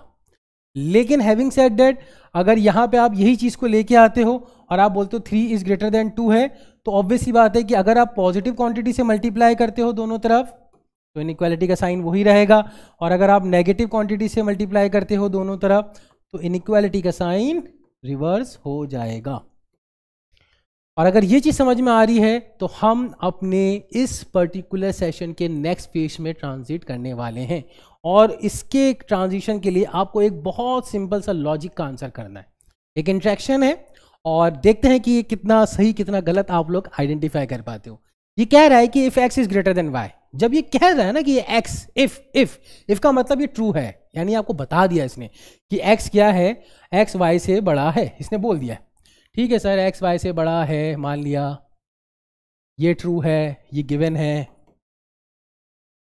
अब x अगर y से बड़ा है तो इसमें हम कुछ भी ऐड करें, इनइक्वालिटी का साइन चेंज नहीं होगा। कुछ भी सब्ट्रैक्ट करें, इनइक्वालिटी का साइन चेंज नहीं होगा। कुछ भी मल्टीप्लाई करें, इनइक्वालिटी का साइन चेंज होगा। हाँ सर, इनइक्वालिटी का साइन चेंज होगा अगर आपने नेगेटिव रियल नंबर से मल्टीप्लाई किया है। इनइक्वालिटी का साइन कब चेंज नहीं होगा? अगर आपने पॉजिटिव रियल नंबर से मल्टीप्लाई किया है। अगर आप देखो यहाँ से यहाँ आने के लिए अगर हम दोनों तरफ 2 से मल्टीप्लाई कर दें, 2 times x is greater then 2 times y, तो ये ट्रू है। ये बिल्कुल ट्रू है क्योंकि 2 एक पॉजिटिव क्वांटिटी है। तो इसलिए इस इनइक्वालिटी के अंदर सिंबल में चेंजेस नहीं आएंगे, तो ये ट्रू होगा। हाँ सर बिल्कुल ये ट्रू होगा, इसमें कोई शंका नहीं है, ये ट्रू होगा। ये कंसेप्ट क्यों सिखा रहे हैं? क्योंकि ये कंसेप्ट सीखने से आपका बेस मजबूत होता है। बहुत बड़े बड़े क्वेश्चन में बहुत छोटा सा ये वाला ब्लंडर करने से सारी मेहनत में पानी फिर जाता है। आगे बढ़ते हैं। अगर ये चीज़ समझ में आई है तो कुछ कंसेप्ट्स को हम अप्लाई करके देखते हैं। बहुत सिंपल बहुत इजी क्वेश्चंस को लेंगे और देखेंगे कि सिर्फ कंसेप्ट सॉल्विंग से कैसे वो क्वेश्चन सॉल्व हो सकते हैं और कैसे हम उसको बहुत आसानी से करेंगे भी। देखो 2x minus 6 is greater then 0 लिखा हुआ है, हमें सॉल्व करना है। सॉल्व का मतलब हमें बताना है x की वो वैल्यूज जो इस इनइक्वालिटी को सेटिस्फाई कर रही हो। ठीक है, तो 2x माइनस 6 है, तो ठीक है सर 2x अगर माइनस 6 है दोनों तरफ हम प्लस 6 तो कर ही सकते हैं, उसमें तो कोई शंका नहीं है। तो हमने ये भी पढ़ा है कि अगर एक इनइक्वालिटी ट्रू है तो दोनों तरफ अगर हम कुछ भी ऐड और सब्ट्रैक्ट करें कुछ फर्क नहीं पड़ता है। ये स्टेप सही है। तो इस स्टेप से माइनस सिक्स कैंसिल, तो 2x इज ग्रेटर देन 6 आ जाएगा क्योंकि 0 + 6 6 होता है। ठीक है सर, ये भी समझ में आ गया। सर अगर दोनों तरफ इनइक्वालिटी के अंदर हमारे पास एक तरफ वेरिएबल और एक तरफ कांस्टेंट आ गया है तो हम इस पूरी इनइक्वालिटी को, क्योंकि हमें चाहिए x की वैल्यू, तो पूरी इनइक्वालिटी को हम 2 से डिवाइड कर देते हैं। क्यों? क्योंकि 2 से डिवाइड होने की वजह से ये वाला 2 कैंसिल आउट हो जाएगा। लेकिन जब हम ये स्टेप कर रहे हैं तो हमारे दिमाग में, हमारे मन में ये सवाल उठना चाहिए कि क्या ये स्टेप कर सकते हैं। देखो मैथ्स के अंदर हर चीज़ का लॉजिक होता है, विदाउट लॉजिक कोई चीज़ एक्सप्लेन नहीं होती है। अगर आप कोई स्टेप वहाँ से यहाँ जा रहे हो, चाहे वो ईजी क्वेश्चन हो, एवरेज हो या बहुत डिफिकल्ट हो, आपके दिमाग में क्लियर इंस्ट्रक्शन होने चाहिए कि ये स्टेप करना पॉसिबल है। अगर है तो उसके पीछे का लॉजिक आपको पता है, तभी आप वो स्टेप करना। तो ये कर सकते हैं क्योंकि 2 एक पॉजिटिव क्वांटिटी है, उससे डिवाइड कर सकते हैं या 1/2 से मल्टीप्लाई कर सकते हैं, एक ही बात है। तो ये 2 से 2 कैंसिल, ये 2 3 जा, तो यहाँ से आ जाएगा x की वैल्यू 3 से बड़ी होनी चाहिए। यानी इस इनइक्वालिटी को कौन सी वैल्यू सेटिस्फाई करेंगी? वो वैल्यू जो 3 से बड़ी हो। क्या 4 कर सकती है? बिल्कुल कर सकती है, 3 से बड़ी होनी चाहिए। 4 कर सकती है, 5 कर सकती है, 6 कर सकती है, बस x की वैल्यू 3 से बड़ी होनी चाहिए, ये इंपॉर्टेंट है। Got it? बिल्कुल सिंपल है, यही आंसर है इसका। इसको सॉल्यूशन सेट में कैसे लिखते हैं वो भी हम थोड़ी देर में देखेंगे। यानी इसी पर्टिकुलर सॉल्यूशन को कैसे हम सेट की फॉर्म में लिखेंगे वो एक डिफरेंट स्ट्रेटेजी है, वो अभी थोड़ी देर में आपको सिखा दूंगा। लेकिन पहले हम कंसेप्ट को सीख रहे हैं। 3x - 12 is less than 0। दोनों तरफ क्या ऐड कर देंगे, +12। तो हम ऐसा करते हैं कि 3x - 12 इज लेस देन 0 में दोनों तरफ हम +12 को ऐड कर देते हैं। इसकी वजह करने से ये होगा कि इधर वाला 12 एक दूसरे को कैंसिल कर देगा, यहाँ पे हमने +12 ऐड करना है, तो ये वाला 12 इसने कैंसिल किया, तो ये हो जाएगा 3x इज लेस देन 12। तो यहाँ से आप पूरी क्वेश्चन को 1/3 से मल्टीप्लाई कर देंगे, तो 3x divided by 3 is less then 12/3। ये जब स्टेप कर रहे हैं तो दिमाग में क्लियर होना चाहिए, वेरी क्रिस्टल क्लियर, क्या ये स्टेप किया जा सकता है? बिल्कुल सर किया जा सकता है, क्योंकि 1/3 एक पॉजिटिव नंबर है और इनइक्वालिटी के साइन में कोई फर्क नहीं आएगा। 3 से 3 कैंसिल होगा, 3 4 जा हो जाएगा, तो कौन सी वैल्यू सेटिस्फाई करेंगी इधर? इधर सर वो सेटिस्फाई करेंगे when x is less then 4। आप x की कोई भी वैल्यू लो जो 4 से छोटी हो, इस इनइक्वालिटी को ट्रू करेगी। करके देख लो, x की वैल्यू 1 ले लो, 3 1 जा 3, 3 - 12 -9 is less than 0। Yes it is true, it is less than 0, so not an issue. Got it? So ये पर्टिकुलर पॉइंट आपको क्लियर होना चाहिए। आगे बढ़ते हैं, कुछ क्वेश्चन से बहुत सिंपल, बहुत जल्दी करेंगे, टाइम को बचाएंगे, कंसेप्ट वही लगाना है। एक बार आप वीडियो को पॉज करो, खुद से करके देखो कितना जल्दी आपसे ये क्वेश्चन हो जाता है। अगर ये जल्दी क्वेश्चन हो जाता है तो आप अच्छा कर रहे हो। 4x - 10 दोनों तरफ +10 को ऐड कर देंगे 10, और क्या करेंगे, और बस 4x इधर आ जाएगा, इधर कितना आ जाएगा 10, तो ये हो जाएगा आपका पूरी इनइक्वालिटी को 4 से डिवाइड कर देंगे या 1/4 से मल्टीप्लाई कर देंगे। ये मैं ज़्यादा इसको एक्सप्लेन नहीं करूँगा, आई थिंक सबको क्लियर हो रहा होगा। और ये x इज ग्रेटर देन 5/2 आ जाएगा, यहाँ पे x इज ग्रेटर देन क्या आ जाएगा 5/2, और यही हमारा क्या है आंसर है, यही हमारा सॉल्यूशन है, यानी x की वैल्यू 5/2 से बड़ी होनी चाहिए। ठीक है, इसी तरह अगर हम एक और क्वेश्चन की बात करें तो उस क्वेश्चन को भी ले लेते हैं।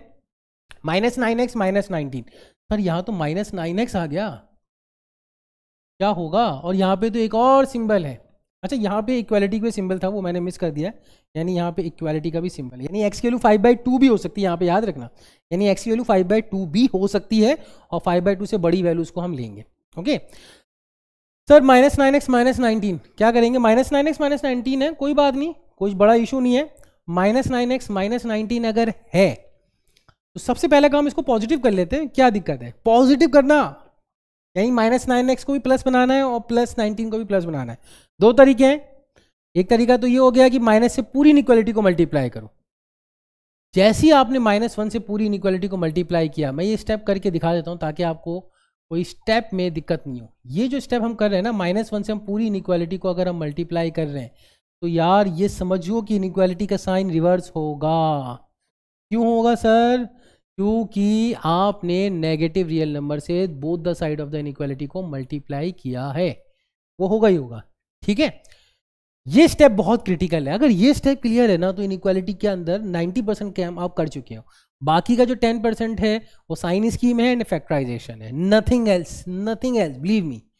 बस ये चीज़, गलती यही हो रही होती है, बच्चे क्रॉस मल्टीप्लाई कर रहे होते हैं, वही पुरानी गलती। थोड़ी सी आदत को चेंज करो, ऐड सब्ट्रैक्ट मल्टीप्लाई डिवाइड करना सीखो, both the side of the expression. ठीक है, तो ये हो जाएगा, यहाँ से माइनस मल्टीप्लाइड हुआ तो +9x, और ये +19, और ये तो 0 ही रहेगा। लेकिन देखो इनइक्वालिटी का साइन क्या हो गया, रिवर्स हो गया। अब ये स्टेप बहुत सारे बच्चे डायरेक्ट कर लेते हैं, लेकिन कोई बात नहीं, हम सीखने वाले फेज में हैं तो हम थोड़ा सा टाइम दे देंगे, कोई इशू नहीं है। दोनों तरफ क्या करेंगे, -19 लेके आएंगे और सब्ट्रैक्ट करेंगे दोनों तरफ, both the side of expression. ठीक है, और ये कैंसिल हो जाएगा, 0 - 19 होता है, तो 9x इज लेस देन और इक्वल्स टू -19। तो यहाँ से आपकी जो वैल्यू आएगी, वैल्यू ऑफ x, पूरी इनइक्वालिटी को +9 से डिवाइड कर देंगे, तो x इज लेस देन, अगर आप बोलोगे अच्छे से तो x इज लेस देन और equals to -19/9। This is the answer. Clear, simple, easy.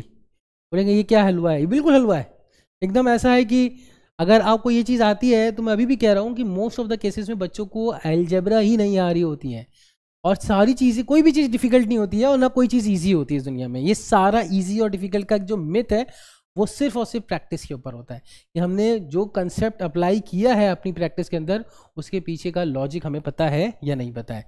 कुछ फॉरन से बहुत ईजी क्वेश्चंस कर लेते हैं। 4x - 12 इज ग्रेटर देन और इक्वल टू 8। आपको 10 सेकेंड के अंदर इस पर्टिकुलर क्वेश्चन के आंसर को करना है, not more than 10 second, 20 second. आप टाइम ले लीजिए और वीडियो को पॉज करके इसका आंसर ढूंढिए। 4x माइनस 12 इज ग्रेटर देन और इक्वल्स टू 8, ग्रेटर देन और इक्वल्स टू, रीड करना जरूरी है, आना चाहिए।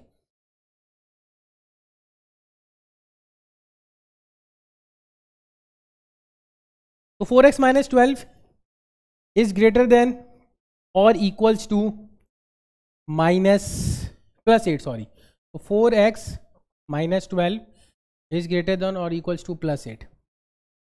बहुत सिंपल सी बात है, 4 के सारे मल्टीपल दिख रहे हैं, तो अगर हम देखें, अगर कुछ स्टेप्स में ब्रेक करें तो बहुत तरीके से इसको किया जा सकता है। 4 को हम कॉमन ले सकते हैं, तो ये 4 क्रॉस मल्टीप्लाइड होगा क्या नीचे? नहीं, ये वर्ड यूज नहीं करना है, 4 क्रॉस मल्टीप्लाइड नहीं हो रहा है। हमने दोनों तरफ पॉजिटिव 4 से डिवाइड किया है। हमने क्या किया है? दोनों तरफ पॉजिटिव 4 से डिवाइड किया है, यानी इसको भी 4 से डिवाइड किया, इसको भी 4 से डिवाइड किया। पॉजिटिव 4 से डिवाइड करने से इनइक्वालिटी के सिंबल में कुछ फर्क नहीं पड़ता है। तो ये हो जाएगा x माइनस 3, दोनों तरफ हम क्या ऐड कर देंगे? प्लस 3, तो ये कितना आ जाएगा? x 0 हो गया, x इज ग्रेटर देन और इक्वल्स टू 5। कौन सा ऑप्शन सेटिस्फाई कर रहा है? x इज ग्रेटर देन और इक्वल्स टू 5, बी ऑप्शन। बिल्कुल सिंपल सा हलवा क्वेश्चन हमने कर लिया है, काफ़ी है। आगे बढ़ते हैं, कुछ नए कंसेप्ट को सीखते हैं और उससे चीज़ें को और मॉडिफाई करने की कोशिश करते हैं कि थोड़ा थोड़ा डिफिकल्टी लेवल को और बढ़ाते हैं। ये एक एक्सप्रेशन है इनइक्वालिटी का, इसमें x की वैल्यू का सॉल्यूशन सेट चाहिए, वही है। तो थोड़ा सा सिंप्लीफाई कर लेते हैं, जो बिल्कुल बेसिक्स है। देखो, ऐसा नहीं है कि कोई क्वेश्चन बहुत डिफिकल्ट होगा, क्वेश्चन को डिफरेंट फॉर्मेट में सेट किया हुआ होगा, आपको थोड़ा सा बेसिक को यूज करते हुए उसको सिंप्लीफाई करना है। यही पूरी मैथमेटिक्स का गेम होता है, और इस गेम में आप जितना अच्छा स्ट्रोक लगाओगे उतना अच्छा आपका मैथ्स अच्छी होती जाएगी। बस सिंपल सी बात है, लेकिन स्ट्रोक लगाने के लिए पहले से कुछ हमारे पास नेट प्रैक्टिस होनी चाहिए, और वही हम कर रहे हैं। हम थोड़ी सी बस इसमें गणित लगाएंगे, वो वाली सिंपल वाली जो हमने क्लास 8 9 से पढ़ी है। ब्रैकेट को ओपन करना, बॉडमास रूल, ब्रैकेट को ओपन किया तो ये कितना हो जाएगा? 3/x 10 plus 2 is greater than और equals to x by 3 minus 2। Very simple as that. 1/2 4 से मल्टीप्लाइड हुआ, 1/3 6 से मल्टीप्लाइड हुआ, ब्रैकेट ओपन हुआ है, और कुछ नहीं। और क्या करेंगे सर? दोनों तरफ हम -2 कर देते हैं, ठीक है, दोनों तरफ हम -2 कर देते हैं, और इधर वाला x/3 इधर लाना है तो दोनों तरफ -x/3 भी कर देते हैं, ठीक है। तो x/3 -2 प्लस इधर भी -2 होगा, सॉरी, और इधर हमने -x/3 एक बार और लिख लें। ये क्या किया हमने? थोड़ा सा मैं एक्सप्लेन कर देता हूँ कंसेप्ट वाइज से। देखो, ये वाला जो -2 है, ये इसको हटाने के लिए किया है, तो इसलिए ये वाला -2 यहाँ पे भी आया है, और दूसरा वाला जो -x/3 है, ये एक -x/3 हमने दोनों तरफ किया है। अगर आप ग्रीन और पर्पल को हटा दोगे तो आपके पास ओरिजिनल एक्सप्रेशन वापस से लिखा हुआ आ रहा है। ग्रीन और पर्पल को हटा दो, ये हमने पर्पसली किया हुआ है, तो इसलिए ऐसा आ रहा है। ऐसा करने से क्या हुआ यहाँ पे बच्चों?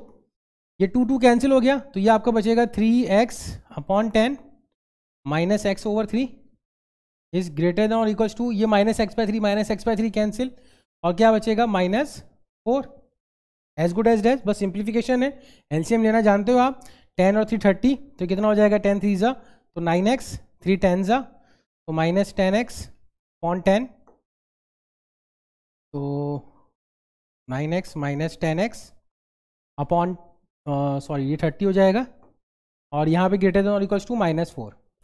9x minus 10x minus x simple है। अब यहाँ पे थोड़ी सी चीज़ें आपको देखनी पड़ेंगी कि आपके पास ये जो आ रहा है वो आ रहा है -x/30, -x/30 is greater than और इक्वल्स टू -4। अब आप बोलोगे सर माइनस माइनस कट जाएगा? नहीं, ये क्रिटिकल स्टेप है, ये बहुत क्रिटिकल स्टेप है, माइनस माइनस कटेगा नहीं। यही चीज़ के लिए मैंने वीडियो बनाया है, बाकी चीज़ें तो सिंपल बहुत सारे बच्चे कर लेते हैं। यहाँ पे बच्चे क्या लिखते हैं? माइनस माइनस को कैंसिल करते हैं। माइनस माइनस कैंसिल नहीं हो रहा है, अभी भी कह रहा हूँ, दोनों तरफ या तो ऐड होता है, या सब्ट्रैक्ट होता है, या मल्टीप्लाई होता है, या डिवाइड होता है। हम दोनों तरफ -1 से डिवाइड कर देते हैं। जैसे ही हमने -1 से डिवाइड किया तो एक -1 एक नेगेटिव क्वांटिटी है, तो सर -1 से डिवाइड होने की वजह से ये इनइक्वालिटी का साइन क्या हो जाएगा? रिवर्स। ये क्रिटिकल स्टेप। बस अब दोनों तरफ 30 से मल्टीप्लाई कर दिए, तो x इज लेस देन और इक्वल्स टू 120, ये आंसर बन जाएगा। और बहुत सिंपल सा क्वेश्चन है, कोई ज़्यादा डिफिकल्ट है नहीं, यानी x की वो वैल्यू जो 120 हो सकती है, यानी x की वैल्यू 120 हो सकती है, ये 120 से छोटी होगी। Simple logic, very easy. आगे बढ़े।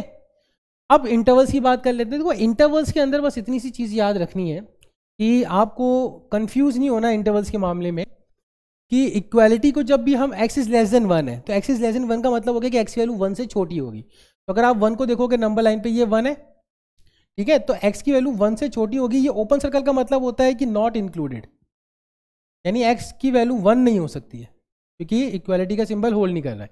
लेकिन यहाँ पे क्या है, x इज लेस देन और इक्वल्स टू 1, तो इक्वालिटी का सिंबल यहाँ पे क्या हमने किया है, डॉट लगाया है कि 1 हो सकता है। और बाकी लेस देन में तो ये पूरा सिंबल एरो के साथ मार्क हो रहा है नंबर लाइन में। तो लेस देन 1 का मतलब क्या हो गया कि माइनस इन्फिनिटी से 1 तक सारी वैल्यूज इंक्लूडेड है। और यहाँ पे क्लोज का मतलब क्या हो गया कि 1 भी इंक्लूडेड है। तो अगर हम बहुत इजीली इस कंसेप्ट को हाईलाइट करना चाहें तो हम ये कह सकते हैं कि ये 3 तरह के ब्रैकेट्स हम यूज़ करते हैं, a कॉमा बी, या लेट अस सपोज हम एग्जाम्पल ले लेते हैं 2 कॉमा 3, एक ब्रैकेट हो गया, कर्ली ब्रैकेट कहते हैं, पैरेंथेसिस, और उसके बाद ये पैरेंथेसिस आ जाता है, ओपन ब्रैकेट कहते हैं, और एक क्लोज ब्रैकेट आता है, ये क्लोज ब्रैकेट कहते हैं। Do you agree? तो यहां पे क्या मतलब होता है कि 2 और 3 डिस्क्रीट वैल्यू है, यानी सिर्फ 2 और 3 ही वैल्यू होगी और कुछ नहीं। यानी अगर हम बोले x बिलोंग्स टू 2 कॉमा 3 तो हम ये कह सकते हैं कि x या तो 2 होगा या x 3 होगा, यानी 2 और 3 के अलावा और कुछ नहीं हो सकता है। यहाँ पे ओपन ब्रैकेट का क्या मतलब होता है, अगर इस तरह का सिंबल यूज कर रहे हैं, इस तरह का सिंबल का मतलब होता है कि 2 और 3 के बीच की जितनी वैल्यू है वो सब है, बस 2 और 3 नहीं है ना। All numbers, all real numbers between 2 and 3 except 2 and 3, यानी 2 और 3 को हटा दो, 2 और 3 को छोड़कर बाकी सारी वैल्यूज यहाँ पे इंक्लूडेड है। 2.1 हो सकती है, 2.5 हो सकती है, 2.8 हो सकती है, 2.889 हो सकती है, बस 2 और 3 नहीं होगा। और ये 2,3 इंक्लूड कर लो, यानी 2 और 3 इंक्लूडेड होगा और 2 और 3 के बीच की सारी वैल्यूज इंक्लूडेड होंगी। वेरी सिंपल है और इजी टू अंडरस्टैंड है, बस आप सारे आंसर आपको सॉल्यूशन सेट में लिखना है। आगे बढ़ जाते हैं जल्दी से, वेवी कर्व मेथड का थोड़ा कंसेप्ट समझ लेते हैं, एक एग्जाम्पल समझते हैं, ज़्यादा बेटर रहेगा। अच्छा, इससे ही पहले एक चीज़ समझते हैं, लेट अस सपोज अगर मेरे पास एक पॉजिटिव नंबर है और एक पॉजिटिव नंबर है, दोनों को मल्टीप्लाई करेंगे तो रिजल्ट क्या आएगा, पॉजिटिव ही आएगा, सिंपल। एक पॉजिटिव नंबर है, एक नेगेटिव नंबर है, दोनों को मल्टीप्लाई करेंगे तो रिजल्ट क्या आएगा, नेगेटिव, सिंपल। आप बोलोगे ये क्या पढ़ा रहे हो, यूज होने वाला है इसलिए पढ़ा रहा हूँ। एक नेगेटिव नंबर है और एक और नेगेटिव नंबर है, इसको मल्टीप्लाई करेंगे तो क्या आएगा, रिजल्ट पॉजिटिव। हमें ये नहीं दे मतलब है अभी कि आंसर क्या आएगा, मल्टीप्लाई करके प्रोडक्ट क्या आ रहा है, हमें ये मतलब है कि इनको मल्टीप्लाई करके रिजल्ट पॉजिटिव आ रहा है या नेगेटिव आ रहा है। वेवी कर्व मेथड के कंसेप्ट को बिल्ड करने के लिए ये चीज़ बहुत इंपॉर्टेंट है। क्यों? देखो ये क्वेश्चन है x-1 इज एंड x-4 का प्रोडक्ट लेस देन 0 है। इससे पहले जो क्वेश्चंस कर रहे थे वो सिर्फ सिंगल एक्सप्रेशन के थे। अगर आप बहुत ध्यान से देखोगे तो इससे पहले जो क्वेश्चंस कर रहे थे, देखो यहाँ पे फिर 4x-2, ये लीनियर इनइक्वालिटी है। लीनियर के बाद कौन सी आ रही है, लीनियर यानी 1 डिग्री वाली पॉलिनोमियल, अगर आपको याद है तो 1 डिग्री। अब ये देखो ये 2 डिग्री, फिर रैशनल भी आ जाएगी px/qx की। आप बोलोगे सर डिफिकल्टी बढ़ती चली जाएगी, यही तो टारगेट है, सीखना है कि हर तरह की इनइक्वालिटी को हम कैसे सॉल्व कर सकते हैं। तो क्वाड्रेटिक इनइक्वालिटी या पॉलिनोमियल रैशनल फंक्शन वाली इनइक्वालिटी px/qx को सॉल्व करने का जो बेहतरीन तरीका है, जिसे हम कहते हैं मास्टर स्ट्रोक है, उसको हम कहते हैं वेवी कर्व मेथड। और वेवी कर्व मेथड हमारे पास एक ऐसा टूल है जो बहुत सारे स्टेप्स को या बहुत सारे एफर्ट को बहुत कम करके हमारे सामने क्वेश्चन को सिंप्लीफाई कर देता है। लेकिन उस ट्रिक को सीखने से पहले हम उसकी साइंस को पहले समझ लेते हैं, वो बहुत ज़रूरी है। देखो हमसे ये पूछ रहा है कि सर x की वैल्यू x-1 और x-4 का प्रोडक्ट लेस देन 0 होना चाहिए। क्या लेस देन 0 होना चाहिए, दोनों का प्रोडक्ट लेस देन 0 होना चाहिए। कोई इश्यू नहीं है सर, दोनों का प्रोडक्ट लेस देन 0 कर लेते हैं।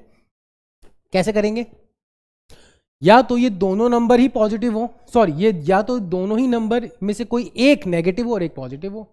कभी भी कोई दो नंबर का प्रोडक्ट नेगेटिव कब आता है, जब दोनों में से कोई एक पॉजिटिव हो और कोई एक नेगेटिव हो, सिंपल सी बात है। अगर हम बोलें कि सर x-1, यानी अगर आप ये बोलोगे, आप इसको ऐसे सोल्व करो कि x-1 या तो लेस देन 0 हो एंड साथ साथ क्या हो, x-4 ग्रेटर देन 0, ये मतलब है। या फिर और बिग और, या x-1 ग्रेटर देन 0 हो and x minus 4 less than 0, यही मतलब है। व्हाट डू यू से, यानी x माइनस 1 या तो लेस देन 0 हो और x माइनस 4 ग्रेटर देन 0 हो। ऐसा हो सकता है कभी? आप खुद सोचो। आप ये देखो, ये रहा 1, ये रहा 4, यानी x की वैल्यू 1 से छोटी है। इसका मतलब क्या है? अगर आप इनइक्वालिटी लोगे तो दोनों तरफ +1 ऐड करोगे तो x की वैल्यू 1 से छोटी, और या x की वैल्यू 4 से बड़ी। इसका क्या मतलब होगा? x minus 4 is greater then 0 का क्या मतलब हो गया? ये x की वैल्यू 4 से बड़ी। दोनों साइमल्टेनियसली, एंड का मतलब सेट में क्या होता है? साइमल्टेनियस ऑपरेशन, एक साथ होना चाहिए। क्या एक साथ हो रहा है? कॉमन कुछ आ रहा है? नहीं, ये तो हो ही नहीं सकता कभी। फिर क्या बचा? ये बचा। वेवी कर्व मेथड को समझने के लिए हम कंसेप्ट साइंस समझने इसकी, है ना। तो ठीक है सर, ये रहा 1, ये रहा 4। आपने बोला सर x की वैल्यू या तो 1 से बड़ी होगी, यहाँ से यही आ रहा है, ये रहा 1 से बड़ी, और या तो x की वैल्यू 4 से छोटी होगी, यहाँ से ये आ रहा है। कॉमन क्या हो गया? ये रीजन कॉमन हो गया, ठीक है। तो यानी इस इनइक्वालिटी का जो सॉल्यूशन सेट है ये यही सेटिस्फाई करेगा, यानी x की वैल्यू 1 से बड़ी होनी चाहिए एंड x की वैल्यू 4 से छोटी होनी चाहिए साइमल्टेनियसली। तो x की वैल्यू 1 से 4 के बीच में होगी, ठीक है। तो इसका मतलब हम ये कह सकते हैं, अगर इस कंसेप्ट को हमने समझ लिया है तो हम ये कह सकते हैं कि हमने इसका आंसर भी निकाल लिया है, और वो ये आया है कि सर x की वैल्यू 1 से 4 के बीच में होगी और 1 और 4 नहीं हो सकती है, इसलिए ओपन ब्रैकेट। ये सॉल्यूशन सेट है, इस क्वेश्चन का आंसर है। अब आप बोलोगे सर वेवी कर्व मेथड कहाँ है? कर रहे हैं भाई, अभी तो हमने बिल्कुल बेसिक किया है, बिल्कुल बेसिक साइंस लगाई है और कुछ नहीं किया, लॉजिक को बिल्डअप किया है। लेकिन अगर आप देखोगे x minus 1 multiplied by x minus 4 is less than 0, तो अगर लेटर सपोज ये तो समझ में आ गया है कि ये पूरा एक्सप्रेशन 1 पे 0 होगा और 4 पे 0 होगा, ये तो समझ में आ रहा है। यानी इस LHS से एक्सप्रेशन की बात करें तो या तो ये एक्सप्रेशन 1 पे 0 हो रहा है, 1 रखो 0 हो गया, या फिर 4 पे रखो, 4 रखो 0 हो गया। यानी पॉजिटिव होगा नेगेटिव होगा सर वो तो बाद की बात है ना, ये 0 कब हो रहा है ये तो हमें पता चल गया। इसके अलावा कभी 0 होगा क्या? नहीं सर, कभी 0 नहीं होगा। आपकी एक्स की वैल्यू कोई भी रखो 0 तो नहीं होगा, आप 1 और 4 के अलावा कभी 0 नहीं होगा। तो इसको हम कहते हैं क्रिटिकल पॉइंट। क्या कहते हैं? Critical point. इनइक्वालिटी के केस में क्रिटिकल पॉइंट की जो डेफिनेशन है हर चैप्टर में बिल्कुल अलग अलग होती है। अभी जब इनइक्वालिटी पढ़ रहे हैं तो इनइक्वालिटी के केस में इसको हम क्रिटिकल पॉइंट कहते हैं, यानी वो वैल्यूज जहां पे ये एक्सप्रेशन 0 हो रहा है हमने मार्क कर दिया। और या फिर इसका एक अलग नाम है रूट्स, पहले से जानते हो आप, रूट्स तो आपको पता होगा। रूट्स वो वैल्यू जहां पे वो एक्सप्रेशन क्या हो जाता है? 0। आप रूट्स को प्लॉट कर दो, ये नंबर लाइन है आपकी या ये रियल लाइन है आपकी, और ये 1 और 4 क्या है? रूट्स है। तो वेवी कर्व को समझने से पहले सबसे पहले ये समझना जरूरी है कि रूट्स को प्लॉट करना आपको आना चाहिए। Plot the roots on the real number line. कर लिया? कर लिया सर। बस उसके बाद का एक्सप्रेशन बहुत आसान है और बहुत ईजी है। देखो एक्स की वैल्यू जब 1 से बिल्कुल यहाँ से स्टार्ट करते हैं, यानी पूरी नंबर लाइन के 3 रीजन हो गए, यानी इन 3 रीजन के अंदर ही या तो पॉजिटिव होगा या नेगेटिव होगा, क्योंकि 1 और 4 पे तो क्या है? 0 है। 1 और 4 के अलावा या तो इधर पॉजिटिव होगा या इधर पॉजिटिव होगा या इधर पॉजिटिव होगा, या इधर नेगेटिव या इधर नेगेटिव या इधर नेगेटिव, यही मतलब है ना। समझते हैं। 1 से पहले पहले, 1 पे तो 0 हो रहा है, 1 से पहले पहले एक्स की वैल्यू अगर हम 1 से छोटी रखते हैं, कोई भी वैल्यू रख दो एक्स की वैल्यू 1 से छोटी, तो 1 से छोटी रखोगे तो x माइनस 1 क्या आएगा? जैसे 0 रख के देखो तो -1 आ रहा है, यानी नेगेटिव। यानी x अगर 1 से पहले पहले देखेंगे तो x माइनस 1 नेगेटिव है, समझना इसको, है ना। और x माइनस 4 भी क्या है? x की वैल्यू अगर 1 से पहले पहले देखोगे, x की वैल्यू ऐसी रखो जो 1 से छोटी हो, रख दो आप 0 रख दो, -1 रख दो, तो x माइनस 4 भी क्या आ रहा है? नेगेटिव आ रहा है। तो नेगेटिव यानी ये भी नेगेटिव ये भी नेगेटिव, तो नेगेटिव मल्टीप्लाइड बाय नेगेटिव कितना हो जाता है? नेगेटिव मल्टीप्लाइड बाय नेगेटिव कितना हो जाता है? पॉजिटिव। यानी ये एक्सप्रेशन कितना दे देगा? पॉजिटिव। उसके बाद देखते हैं सर 1 से बड़े में x माइनस 1 की वैल्यू 1 से 4 के बीच में, आप देखो 1 से बड़े में x माइनस 1 तो हमेशा पॉजिटिव है, सर कोई डाउट नहीं है इसमें मुझे। x के लिए आप 2 रखो 3 रखो 4 रखो, x माइनस 1 तो पॉजिटिव ही आ रहा है। और x माइनस 4 सर 4 से छोटे में तो ये अगेन नेगेटिव है, आप 2 रखो ना, 2 माइनस 4 कितना होता है? -2, तो ये वापस से नेगेटिव। तो प्लस इंटू माइनस ये कितना हो जाता है? Plus into minus again negative दे देगा। बिल्कुल सिंपल सी बात है, लॉजिकली अंडरस्टैंड कर रहे हैं। और 4 से बड़े में तो ये भी पॉजिटिव सर, ये भी पॉजिटिव, यानी अगर आप x की वैल्यू 4 से बड़ी रखते हो तो ये भी पॉजिटिव क्वांटिटी आ रही है और ये भी पॉजिटिव क्वांटिटी आ रही है। दोनों को अगर आप प्रोडक्ट लेते हो तो दोनों का प्रोडक्ट पॉजिटिव आता है। ये जो रेड में बताया है ना मैंने, ये जो रेड में प्लस माइनस प्लस, इसको कहते हैं साइन स्कीम। इनइक्वालिटी की साइन स्कीम, ये है इंपॉर्टेंट। ये जो सुना होगा ना आपने वीवी कर्व मेथड में साइन स्कीम आनी चाहिए, साइन स्कीम आनी चाहिए, ये क्या है साइन स्कीम? ये है साइन स्कीम। ये कैसे बनती है? बहुत आसान तरीका अभी सीखेंगे, लेकिन सबसे पहले कंसेप्ट को समझ लेते हैं कि आया कैसे। अगर यहाँ पे 2 की जगह 3 हो, 4 हो, 5 हो एक्सप्रेशन, उससे फर्क पड़ता है क्या? नहीं। 4 एक्सप्रेशन है, 4 बार मल्टीप्लाई को चेक करोगे आपकी प्लस आ रहा है कि माइनस आ रहा है। रिजल्ट आपको ऐसे लिखना है, प्लस माइनस प्लस। अब आपको देखना है कि आपको ये दोनों का प्रोडक्ट नेगेटिव चाहिए था, ये दोनों का प्रोडक्ट नेगेटिव कहाँ आ रहा है भैया? ये दोनों का प्रोडक्ट नेगेटिव यहाँ आ रहा है। तो आंसर क्या हो जाएगा? 1 से 4। तो आंसर इनइक्वालिटी का लिखेंगे 1,4। कहाँ से शुरू किया था हमने? Basic method of inequality. कहाँ पहुँच गए हम? वेवी कर्व के साइंस के ऊपर। बहुत सिंपल, रूट्स को प्लॉट किया। बार बार करके देखेंगे क्या? नहीं सर, बार बार नहीं करना हमें, ये तो एक ही बार करना है। और वो क्या मेथड है? वेवी कर्व का मेथड ये है कि आप नोटिस करोगे, अच्छा उससे भी पहले अगर आप देखें, देखो ये स्टेप दिख रहा है आपको कि generalise way of wavy curve method. सबसे पहले क्या करना होता है, अगर हम देखें पूरे फैक्टर्स को, अगर हम देखें तो सबसे पहले plot all the factors equal to 0। ये सबसे इंपॉर्टेंट स्टेप।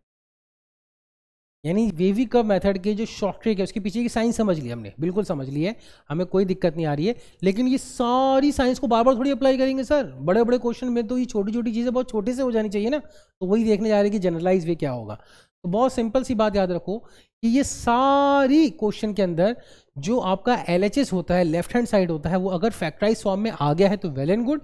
यानी LHS के फैक्टर्स के 0 यानी रूट्स को प्लॉट करना है। कहाँ पे प्लॉट करना है?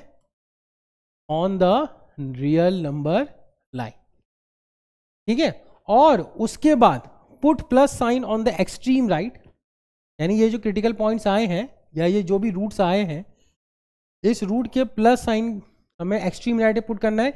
लेकिन ये जो प्लस साइन हमने एक्सट्रीम राइट पे पुट किया है, इसको पुट करने से पहले ये इंश्योर कर लेना कि LHS के सारे कोफिशिएंट जो है वो पॉजिटिव फैक्टर के अंदर है, पॉजिटिव फैक्टर के अंदर है। यानी ऐसा नहीं होना चाहिए कि -x + 3 लिखा हुआ है और x - 5 लिखा हुआ है ग्रेटर देन 0, और आप इन्हें एक तो आपने पुट कर दिया, एक 3 है और एक 5 है। ये रॉन्ग स्टेप है, ये अभी नहीं करना।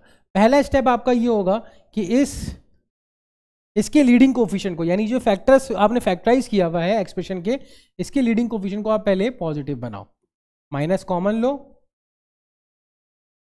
और फिर आप इसको पूरी इनइक्वालिटी को माइनस से मल्टीप्लाई करो, डिवाइड करो। और आपको ये पता है कि माइनस से जब भी हम मल्टीप्लाई या डिवाइड करते हैं तो इनइक्वालिटी का साइन क्या होता है? रिवर्स होता है। तो ये एक्सप्रेशन, ओरिजिनल क्वेश्चन ये गिवन था, यहाँ क्या या यहाँ किया। उसके बाद पहला स्टेप अप्लाई करोगे कि रूट्स को क्या करोगे? प्लॉट करोगे। तो ये चीज़ इंपॉर्टेंट, ये चीज़ इंपॉर्टेंट, ये चीज़ इंपॉर्टेंट। कितने स्टेप हो गए सर? 3 स्टेप। चौथा स्टेप में कुछ नहीं करना है, ऑल्टरनेट साइन स्कीम बनानी है। यानी आपको ये प्लस मार्क करना है, फिर माइनस, फिर प्लस, फिर माइनस, फिर प्लस। बोलोगे सर कोई एक्सेप्शन? सर एक एक्सेप्शन है, पावर फैक्टर अगर इवन है, अगर पावर फैक्टर इवन है तो साइन चेंज नहीं होगा। क्या मतलब है इसका? क्वेश्चन देखते हैं। यानी अगर ऐसा पावर फैक्टर ऐसा आ जाए जो इवन है, फॉर एग्जाम्पल x - 1 का square, x - 2 is greater then 0। Sir पहला स्टेप सर ये है कि लीडिंग कोफिशिएंट पॉजिटिव होने चाहिए। x का साइन देखो पॉजिटिव, कोई दिक्कत नहीं है। x का साइन देखो पॉजिटिव, कोई दिक्कत नहीं सर, बिल्कुल पॉजिटिव है। सेकंड स्टेप, जीरोस को प्लॉट कर दो, रूट्स को प्लॉट कर दो। सर ये 1, ये रहा 2। Third step, sir extreme right पे पॉजिटिव साइन मार्क करना है। बिल्कुल सर, मार्क कर दिया सर।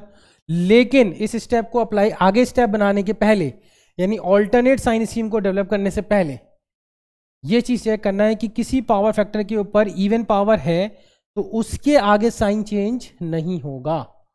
यानी उस पावर फैक्टर के आगे साइन चेंज नहीं होगा। किसके ऊपर इवन पावर आ रही है?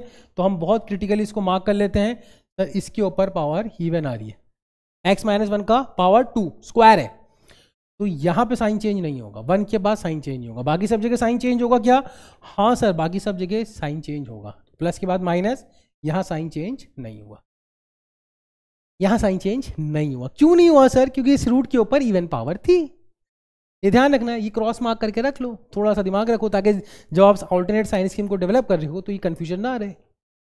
उसके बाद क्या करेंगे सर, सॉल्यूशन सेट को डेवलप कर लेंगे, जो सॉल्यूशन सेट आएगा उसको डेवलप कर लेंगे। सर क्या आ रहा है, हमें क्या चाहिए, positive greater than zero, greater than zero, greater than zero, तो ये क्वांटिटी है।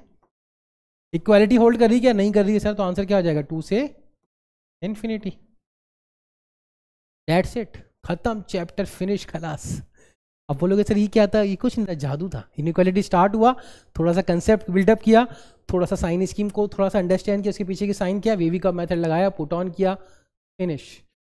कितना प्रैक्टिस कर सकते हो करो, और क्वेश्चंस को फास्ट वे में सॉल्व करो। मेक श्योर जो हमने इनिशियल फेज में जो टाइम दिया है वीडियोस के अंदर वो इंपॉर्टेंट था। कोई भी चीज़ करने जा रहे हो लॉजिकली स्ट्रांग होना चाहिए, अदरवाइज आपके पास क्वेश्चंस को करने का सही तरीका नहीं आएगा। अच्छा, दूसरी चीज़ यहाँ पे अगर आप नोटिस करो, अगर आप इस क्वेश्चन के अंदर देखोगे x - 1 x - 4 is less then 4 है। इसके पहले एक लॉजिक और समझ लो कि ये क्वाड्रेटिक इनइक्वालिटी है। कौन सी इनइक्वालिटी है, क्वाड्रेटिक। आपने नोटिस किया कि इस क्वाड्रेटिक के दो रूट्स होंगे 1 और 4, ऑब्वियस सी बात है, वो प्लॉट कर दिया।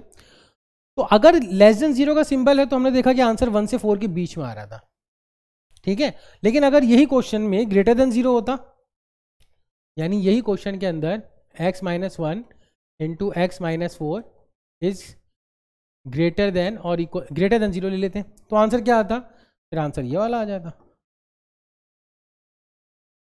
ये तो अभी आप देख सकते हो 1 से 4 के दो रूट्स हैं इसके, एक 1 है एक 4 है, प्लस माइनस प्लस, तो ये रीजन हो जाता।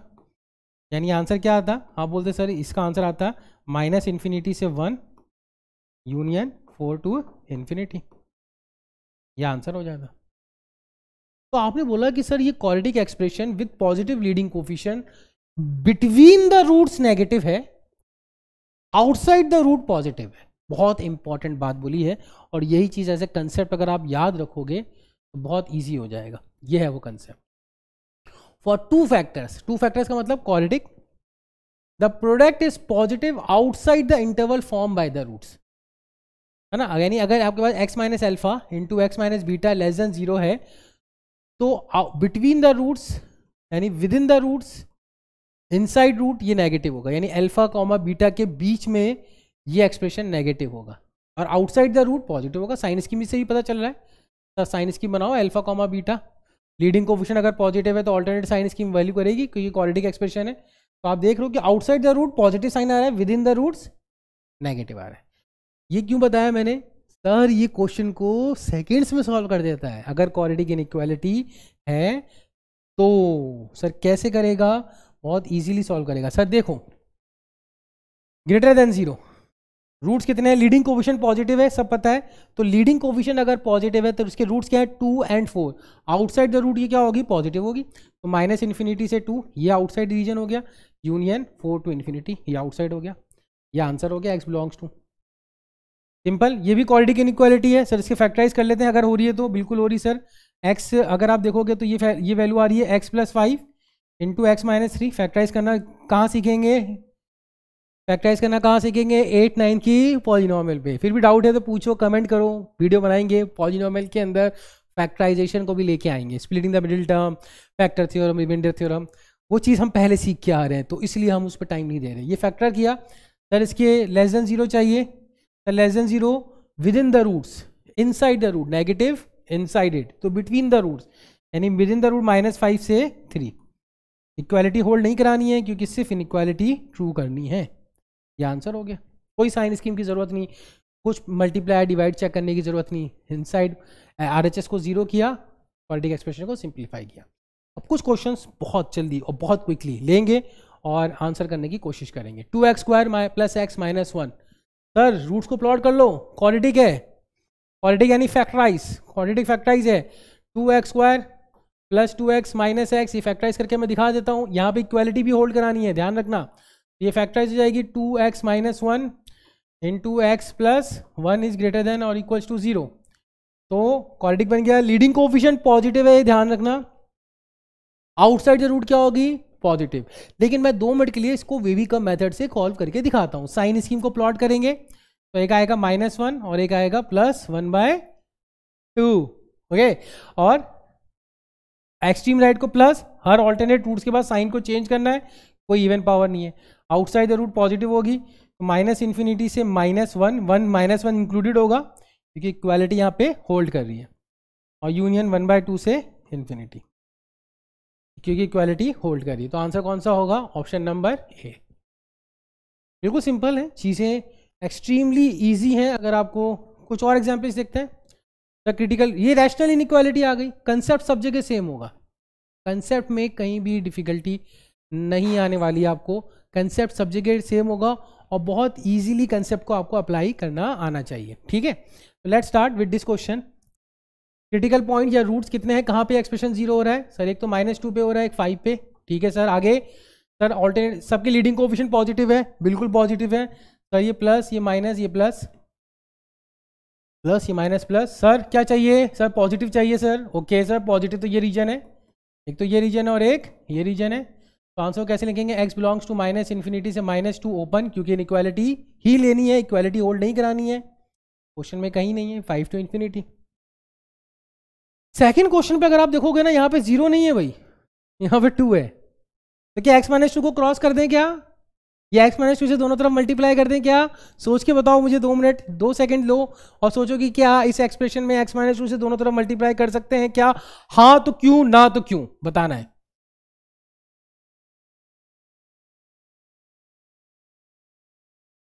तो x -2 से दोनों तरफ मल्टीप्लाई नहीं कर सकते हैं सर, क्यों? क्योंकि x -2 का साइन थोड़ी पता है कि वो पॉजिटिव है या नेगेटिव है, x -2 का साइन हमें नहीं पता है। तो हम क्या करेंगे, हम दोनों तरफ -2 को सब्ट्रैक्ट कर देंगे। ठीक है, हम दोनों तरफ -2 को सब्ट्रैक्ट कर देंगे। तो जब -2 सब्ट्रैक्ट होगा तो यहाँ पे कितना आ जाएगा? 0। अब इसको हम फैक्टराइज कर देंगे, सिंप्लीफाई कर देंगे, x -2 इधर एलसीएम आ जाएगा। आप ये बोलोगे सर ये 3 - x -2 times x -2 is less than और इक्वल्स टू 0। यहाँ से और सिंप्लीफाई करेंगे तो ये -2x -x -3x, और ये minus minus +4 +3 7, x -2 is less than और equals to 0। Sir sign scheme बना दें क्या? नहीं, साइन स्कीम बना दें नहीं। फैक्टराइज तो हो गया है, लेकिन लीडिंग कोफिशिएंट पॉजिटिव है क्या भाई? नहीं है, -3x है लीडिंग कोफिशिएंट, यानी हाईएस्ट डिग्री का कोफिशिएंट पॉजिटिव है क्या? नहीं है। तो हम क्या करेंगे, इसको माइनस कॉमन लेके पूरी इनइक्वालिटी को माइनस साइन से मल्टीप्लाई कर देंगे या डिवाइड कर देंगे, तो इनइक्वालिटी का साइन क्या हो जाएगा? रिवर्स। ये स्टेप आपको, ये चीज थी जो हमने इनिशियली टाइम बिल्डअप किया था, इस स्टेप पे आपको टाइम देना है, समझना है कि ये क्यों किया है हमने। 3x -7 माइनस से हमने पूरी इनइक्वालिटी को मल्टीप्लाई कर दिया -1 से। ऐसा करने से इनइक्वालिटी का साइन चेंज हुआ है। अब क्रिटिकल स्टेप यही है कि रूट्स को प्लॉट करो, तो एक तो हो जाएगा 2 और एक हो जाएगा 7/3, तो plus minus plus, equality hold करानी है बिल्कुल। ये एक्सप्रेशन 0 कब हो सकता है? 7/3 पे। तो ये आंसर तो होगा, लेकिन ये आंसर नहीं होगा क्योंकि 2 पे तो नॉट डिफाइंड हो रहा है, 0 नहीं हो रहा। ये एक्सप्रेशन 2 पे 0 हो रहा है क्या? नहीं। तो डिनोमिनेटर कभी 0 नहीं होता है। अगर डिनोमिनेटर 0 हो जाएगा तो एक्सप्रेशन अनडिफाइंड हो जाता है, इसलिए हम 2 को इंक्लूड नहीं करेंगे। लेकिन क्योंकि इक्वालिटी है तो 7/3 को जरूर इंक्लूड करेंगे। तो यहाँ से आंसर बनेगा, अगर आप देखोगे तो -इन्फिनिटी से 2 ओपन, ये ओपन क्यों हुआ समझ में आ ही रहा होगा, और यूनियन 7/3 से इन्फिनिटी, और 7/3 पे यहाँ पे क्या आएगा? क्लोज। ये ध्यान रखना है, 7/3 पे यहाँ पे क्लोज आएगा, 7/3 टू इन्फिनिटी। सिंपल है। ये क्वेश्चन देख लेते हैं, 2/2x + 3/3x + 2। तो इस क्वेश्चन को करने के लिए 2/2x + 3 and 3/3x + 2 is greater then 3/3x + 2। Cross multiply कर देंगे भाई, बहुत आसान है। नहीं, क्रॉस मल्टीप्लाई नहीं करना है। मुझे लगता है ये बात क्लियर हो गई होगी। दोनों तरफ क्या करेंगे? सब्ट्रैक्ट कर देंगे इस एक्सप्रेशन को, यानी 3/3x + 2 को हम क्या करेंगे? दोनों तरफ सब्ट्रैक्ट कर देंगे, तो ये हो जाएगा 3/3x + 2 is greater then 0। LCM वगैरह ले लेते हैं, तो ये हो जाएगा 6x + 4, आई थिंक ये आता होगा आपको, -6x -9, 3 से मल्टीप्लाई किया है, और ये हो जाएगा 2x + 3 and this is 3x + 2 and is greater than 0। 6x cancel, 4 - 9 -5। अब ये बहुत इंपॉर्टेंट है यहाँ पे, इस -5 का क्या करेंगे? ये -5 हमें परेशान कर रहा है ना भाई, अदरवाइज तो लीनियर फैक्टर तो डेवलप हो गए, लेकिन इस -5 का क्या करेंगे? पूरी इनइक्वालिटी को -5 से डिवाइड कर देते हैं, क्या दिक्कत है? तो पूरी इनइक्वालिटी को अगर हम -5 से डिवाइड करेंगे तो इनइक्वालिटी का साइन क्या हो जाएगा, रिवर्स। बस ये याद रखना आपको, इनइक्वालिटी का साइन क्या हो जाएगा, रिवर्स। 2x + 3 3x + 2 << 0। अब आपके पास चीज़ें क्लियर है। सेकेंड स्टेप अप्लाई करना है वीवी का मेथड का। तो -3/2 -2/3 कौन आ जाएगा, पहले -3/2 आ जाएगा, ये छोटा नंबर है, फिर -2/3, ये रूट हो गया। Alternate sign scheme plus minus plus, << 0 है। क्वाड्रेटिक एक्सप्रेशन वैसे भी within the roots negative होता है, तो x बिलोंग्स टू -3/2 से -2/3 ओपन ब्रैकेट। सिंपल, बहुत इजी, और हो भी रहा होगा, समझ में भी आ रहा होगा। आई होप सो क्लियर होगा। कुछ क्वेश्चंस को बहुत जल्दी ले लेते हैं और इजी वे में कर लेते हैं। यहाँ पे कितने क्रिटिकल पॉइंट्स हैं या रूट्स कितने हैं फैक्टराइज फॉर्म में? ऑलरेडी यहाँ पे एक रूट है -3, दूसरा है 1 और तीसरा है 2, प्लस माइनस। सर इक्वालिटी को भी होल्ड कराना है, तो यानी सारे रूट्स को भी इंक्लूड कर लेंगे। ठीक है, आपको चाहिए <<0, तो आ जाएगा -3 से 1 और यूनियन 2 से इन्फिनिटी। यही है, यानी ये रीजन है और एक ये रीजन है। सिंपल है, पॉजिटिव ऑल्टरनेट साइन स्कीम। पहला स्टेप क्या था, फैक्टराइज, वो तो ऑलरेडी है। यहाँ पे लीडिंग कोएफिशिएंट सारे पॉजिटिव हैं, रूट्स को प्लॉट करा नंबर लाइन पे, एक्सट्रीम राइट को प्लस साइन को मार्क किया, हर रूट पे साइन चेंज किया सिवाय उस रूट पे जहाँ पे इवन पावर आएगी। अभी हम देखेंगे वो वाले क्वेश्चन भी। यहाँ पे क्या हो जाएगा, यहाँ पे रूट्स क्या आ रहे हैं, -1/2 -1 एंड +1/2, तो -1/2 -1 एंड सॉरी -1 -1/2 एंड +1, यही है, +1/2 सॉरी, +1/2। यहाँ से -1/2 आ गया, यहाँ से -1 आ गया और यहाँ से +1/2 आ गया। ये रूट्स हो गए, सब लीडिंग कोएफिशिएंट पॉजिटिव थे। साइन स्कीम में प्लस माइनस <<0 चाहिए। एक तो ये रीजन आ जाएगा <0 में, ये रीजन दिख रहा है -∞ से -1 और एक -½ से +½ तो x बिलोंग्स टू -∞ से -1 ओपन ब्रैकेट यूनियन -½ से +½ इजी है, आई थिंक कोई इशू नहीं होगा। ये भी वैसे ही है, तीनों रूट्स को प्लॉट कर लो, 1 2 और 3। राइट मोस्ट साइड को प्लस मार्क करो, हर रूट पे साइन चेंज होगा। आपको <0 देखना है, देख लो कहाँ आ रहा है, x बिलोंग्स टू 1, 2 आ रहा है। एक तो ये आ गया पॉजिटिव और दूसरा 3 से इन्फिनिटी यूनियन 3 से इन्फिनिटी। यानी अगर हम देखें, कुछ भी नहीं करना है, अगर ये स्टेप्स आपके दिमाग में क्लियर हैं और RHS 0 है, मेक श्योर को RHS को 0 करना है। RHS को 0 करने के बहुत सारे तरीके होते हैं, लेकिन बस एक ही तरीका याद रखना है, और वो तरीका ये है कि हमें एक्सप्रेशन को दोनों तरफ प्लस या माइनस करना है। अनलेस और अनटिल हमें ये श्योर हो कि कोई चीज़ पॉजिटिव है तो ही हम दोनों तरफ मल्टीप्लाई करेंगे, या नेगेटिव है तो ही हम दोनों तरफ मल्टीप्लाई करेंगे, अदरवाइज हम नहीं करने वाले। ठीक है, उसके बाद रूट्स को प्लॉट कर दो, और बस ये चीज़ का याद रखना कि अगर इवन पावर है तो continue the sign, sign change नहीं होगा। कैसे, जैसे कि ये एक्सप्रेशन देखो, ये क्वेश्चन देखते हैं। कुछ क्वेश्चंस बहुत आसान लेवल के हैं। अब देखो ये ऑलरेडी फैक्टराइज फॉर्म पे है, रूट्स देखोगे तो इसमें आ रहा है एक -7, एक आ रहा है -3, एक आ रहा है +2 और एक आ रहा है +4। इवन पावर किस पे है, 24 यानी 4 इस पे, और किस पे है 18, दिख रहा है 18 पावर आ रही है -7 पे, यानी यहाँ पे क्रॉस मार्क। करना क्या है, करना कुछ नहीं है, राइट मोस्ट साइड को प्लस लेना है, बस इवन रूट पे साइन चेंज नहीं होगा। तो यानी ये प्लस है तो ये भी प्लस ही होगा, बाकी फिर साइन चेंज होगा। ये माइनस, फिर ये माइनस है तो ये प्लस। क्यों साइन चेंज हो रहा है, हर रूट पे साइन चेंज करना है सर, सिवाय उस रूट पे जहाँ पे रूट्स के ऊपर इवन पावर आ रही हो, तो यहाँ पे साइन वापस से चेंज नहीं होगा। अब <0 चाहिए, तो एक ही रीजन दिख रहा है मुझे तो <0, और वो कौन सा है, वो ये वाला रीजन है, दिख रहा है <0। नेगेटिव तो ये रीजन दिख रहा है मुझे <0, तो -3 से 2 ओपन ब्रैकेट, ये इक्वलिटी को तो होल्ड कराना नहीं है, तो ये आंसर हो जाएगा। x बिलोंग टू -3, 2 नहीं -3 से 2।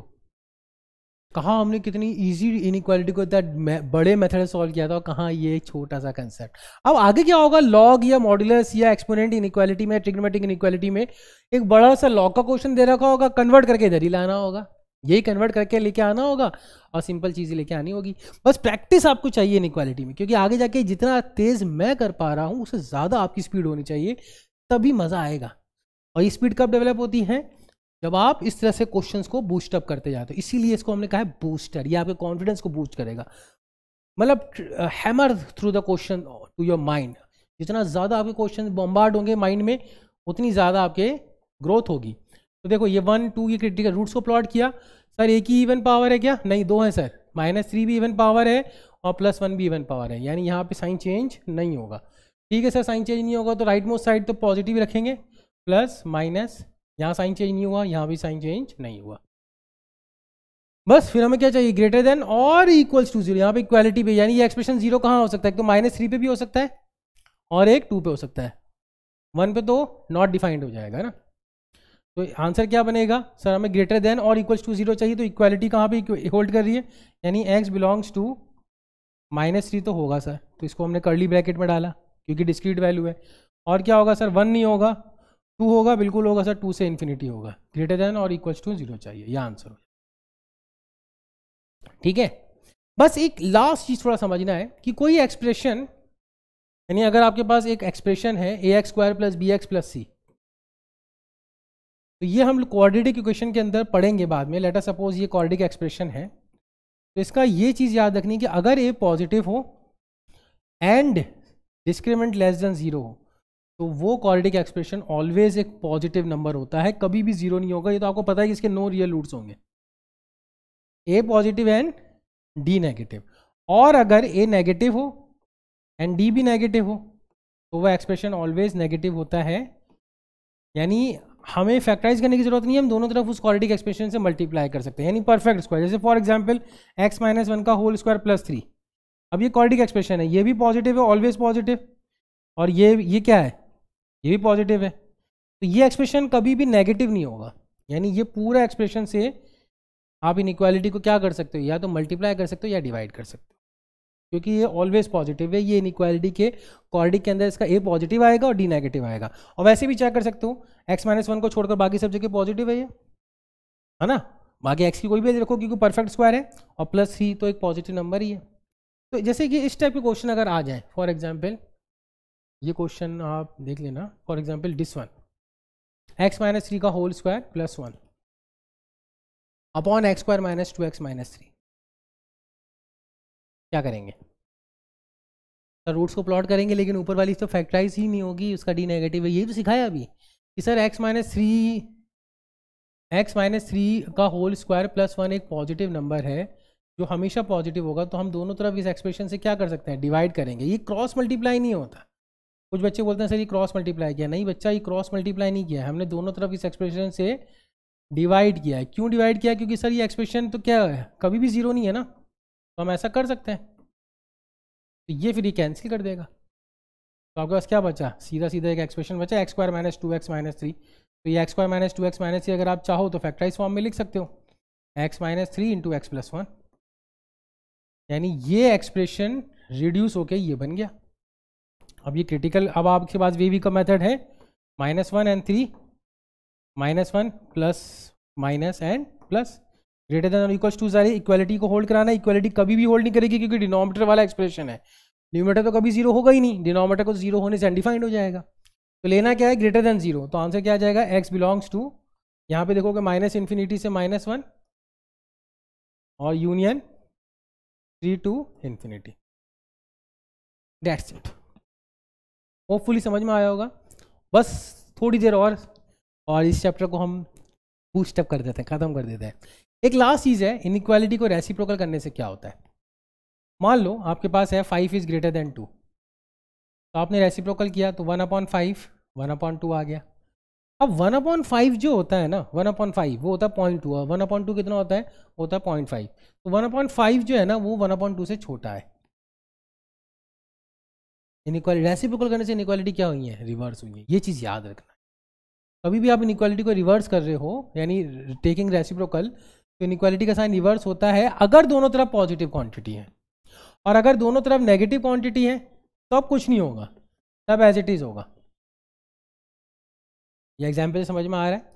तो हम ये कह सकते हैं, एक लास्ट चीज़ ये कह सकते हैं कि अगर a and b, a is greater than b, तो अगर ए बी का प्रोडक्ट पॉजिटिव है, यानी दोनों चीज़ पॉजिटिव है, कोई एक भी नेगेटिव नहीं होना चाहिए, तो इनइक्वालिटी को रिवर्स, जब रेसिप्रोकल लेंगे तो दोनों से क्या होगा, इनइक्वालिटी का साइन रिवर्स हो जाएगा, दोनों नेगेटिव दोनों पॉजिटिव। कोई एक चीज़ नेगेटिव हो गई तो फिर हम नहीं कह सकते, ये चीज़ याद रखना है। यानी अगर आपके पास कोई एक्सप्रेशन है x इज ग्रेटर देन 3 तो ये स्टेप रॉन्ग हो जाएगा, 1/x इज लेस देन 1/3, ये स्टेप गलत है। क्यों? क्योंकि हमें x का नहीं पता ना, हमें x का नहीं पता कि x पॉजिटिव है कि नेगेटिव है। तो रेसिप्रोकल के पॉइंट ऑफ व्यू से बस ये चीज़ याद रखनी है। आई होप फुली समझ में आया होगा। तो ये हमारी एक शॉर्ट बिल्कुल बूस्टर टाइप की एक इनइक्वालिटी का बेसिक फाउंडेशन ब्लॉक को हमने बिल्डअप करने की कोशिश करी है। मैं ये नहीं कह रहा हूँ कि इनइक्वालिटी खत्म हो गई है, इनइक्वालिटी तो कभी खत्म नहीं होती है, it's a never ending chapter, और जितना ज़्यादा आप इसमें जाओगे उतनी ज़्यादा डेप्थ आपको मिलती चली जाएगी। लेकिन जैसे मैंने स्टार्ट में कहा था, जस्ट बेसिक है, इतना बेसिक कि आपको इतना तो आना ही चाहिए अगर 12th के अंदर आप एंटर कर रहे हो। और अगर इतना भी नहीं आता है तो 12th आपको हावी लगेगी, भारी लगेगी, बोरिंग लगेगी, और फिर मज़ा नहीं आएगा, गिव अप करने की पोजीशन पर पहुंच जाओगे। तो इतना आप करो, अगर इतना आपको आ गया है तो नोट्स पे जाओ, अपने लेवल को और रीच करो, क्वेश्चंस उठाओ, एडवांस मेंस लेवल को उठाओ। नेक्स्ट क्लास में या नेक्स्ट सेशन में हम मॉड्यूलस को टच करेंगे। Thank you, take care and bye.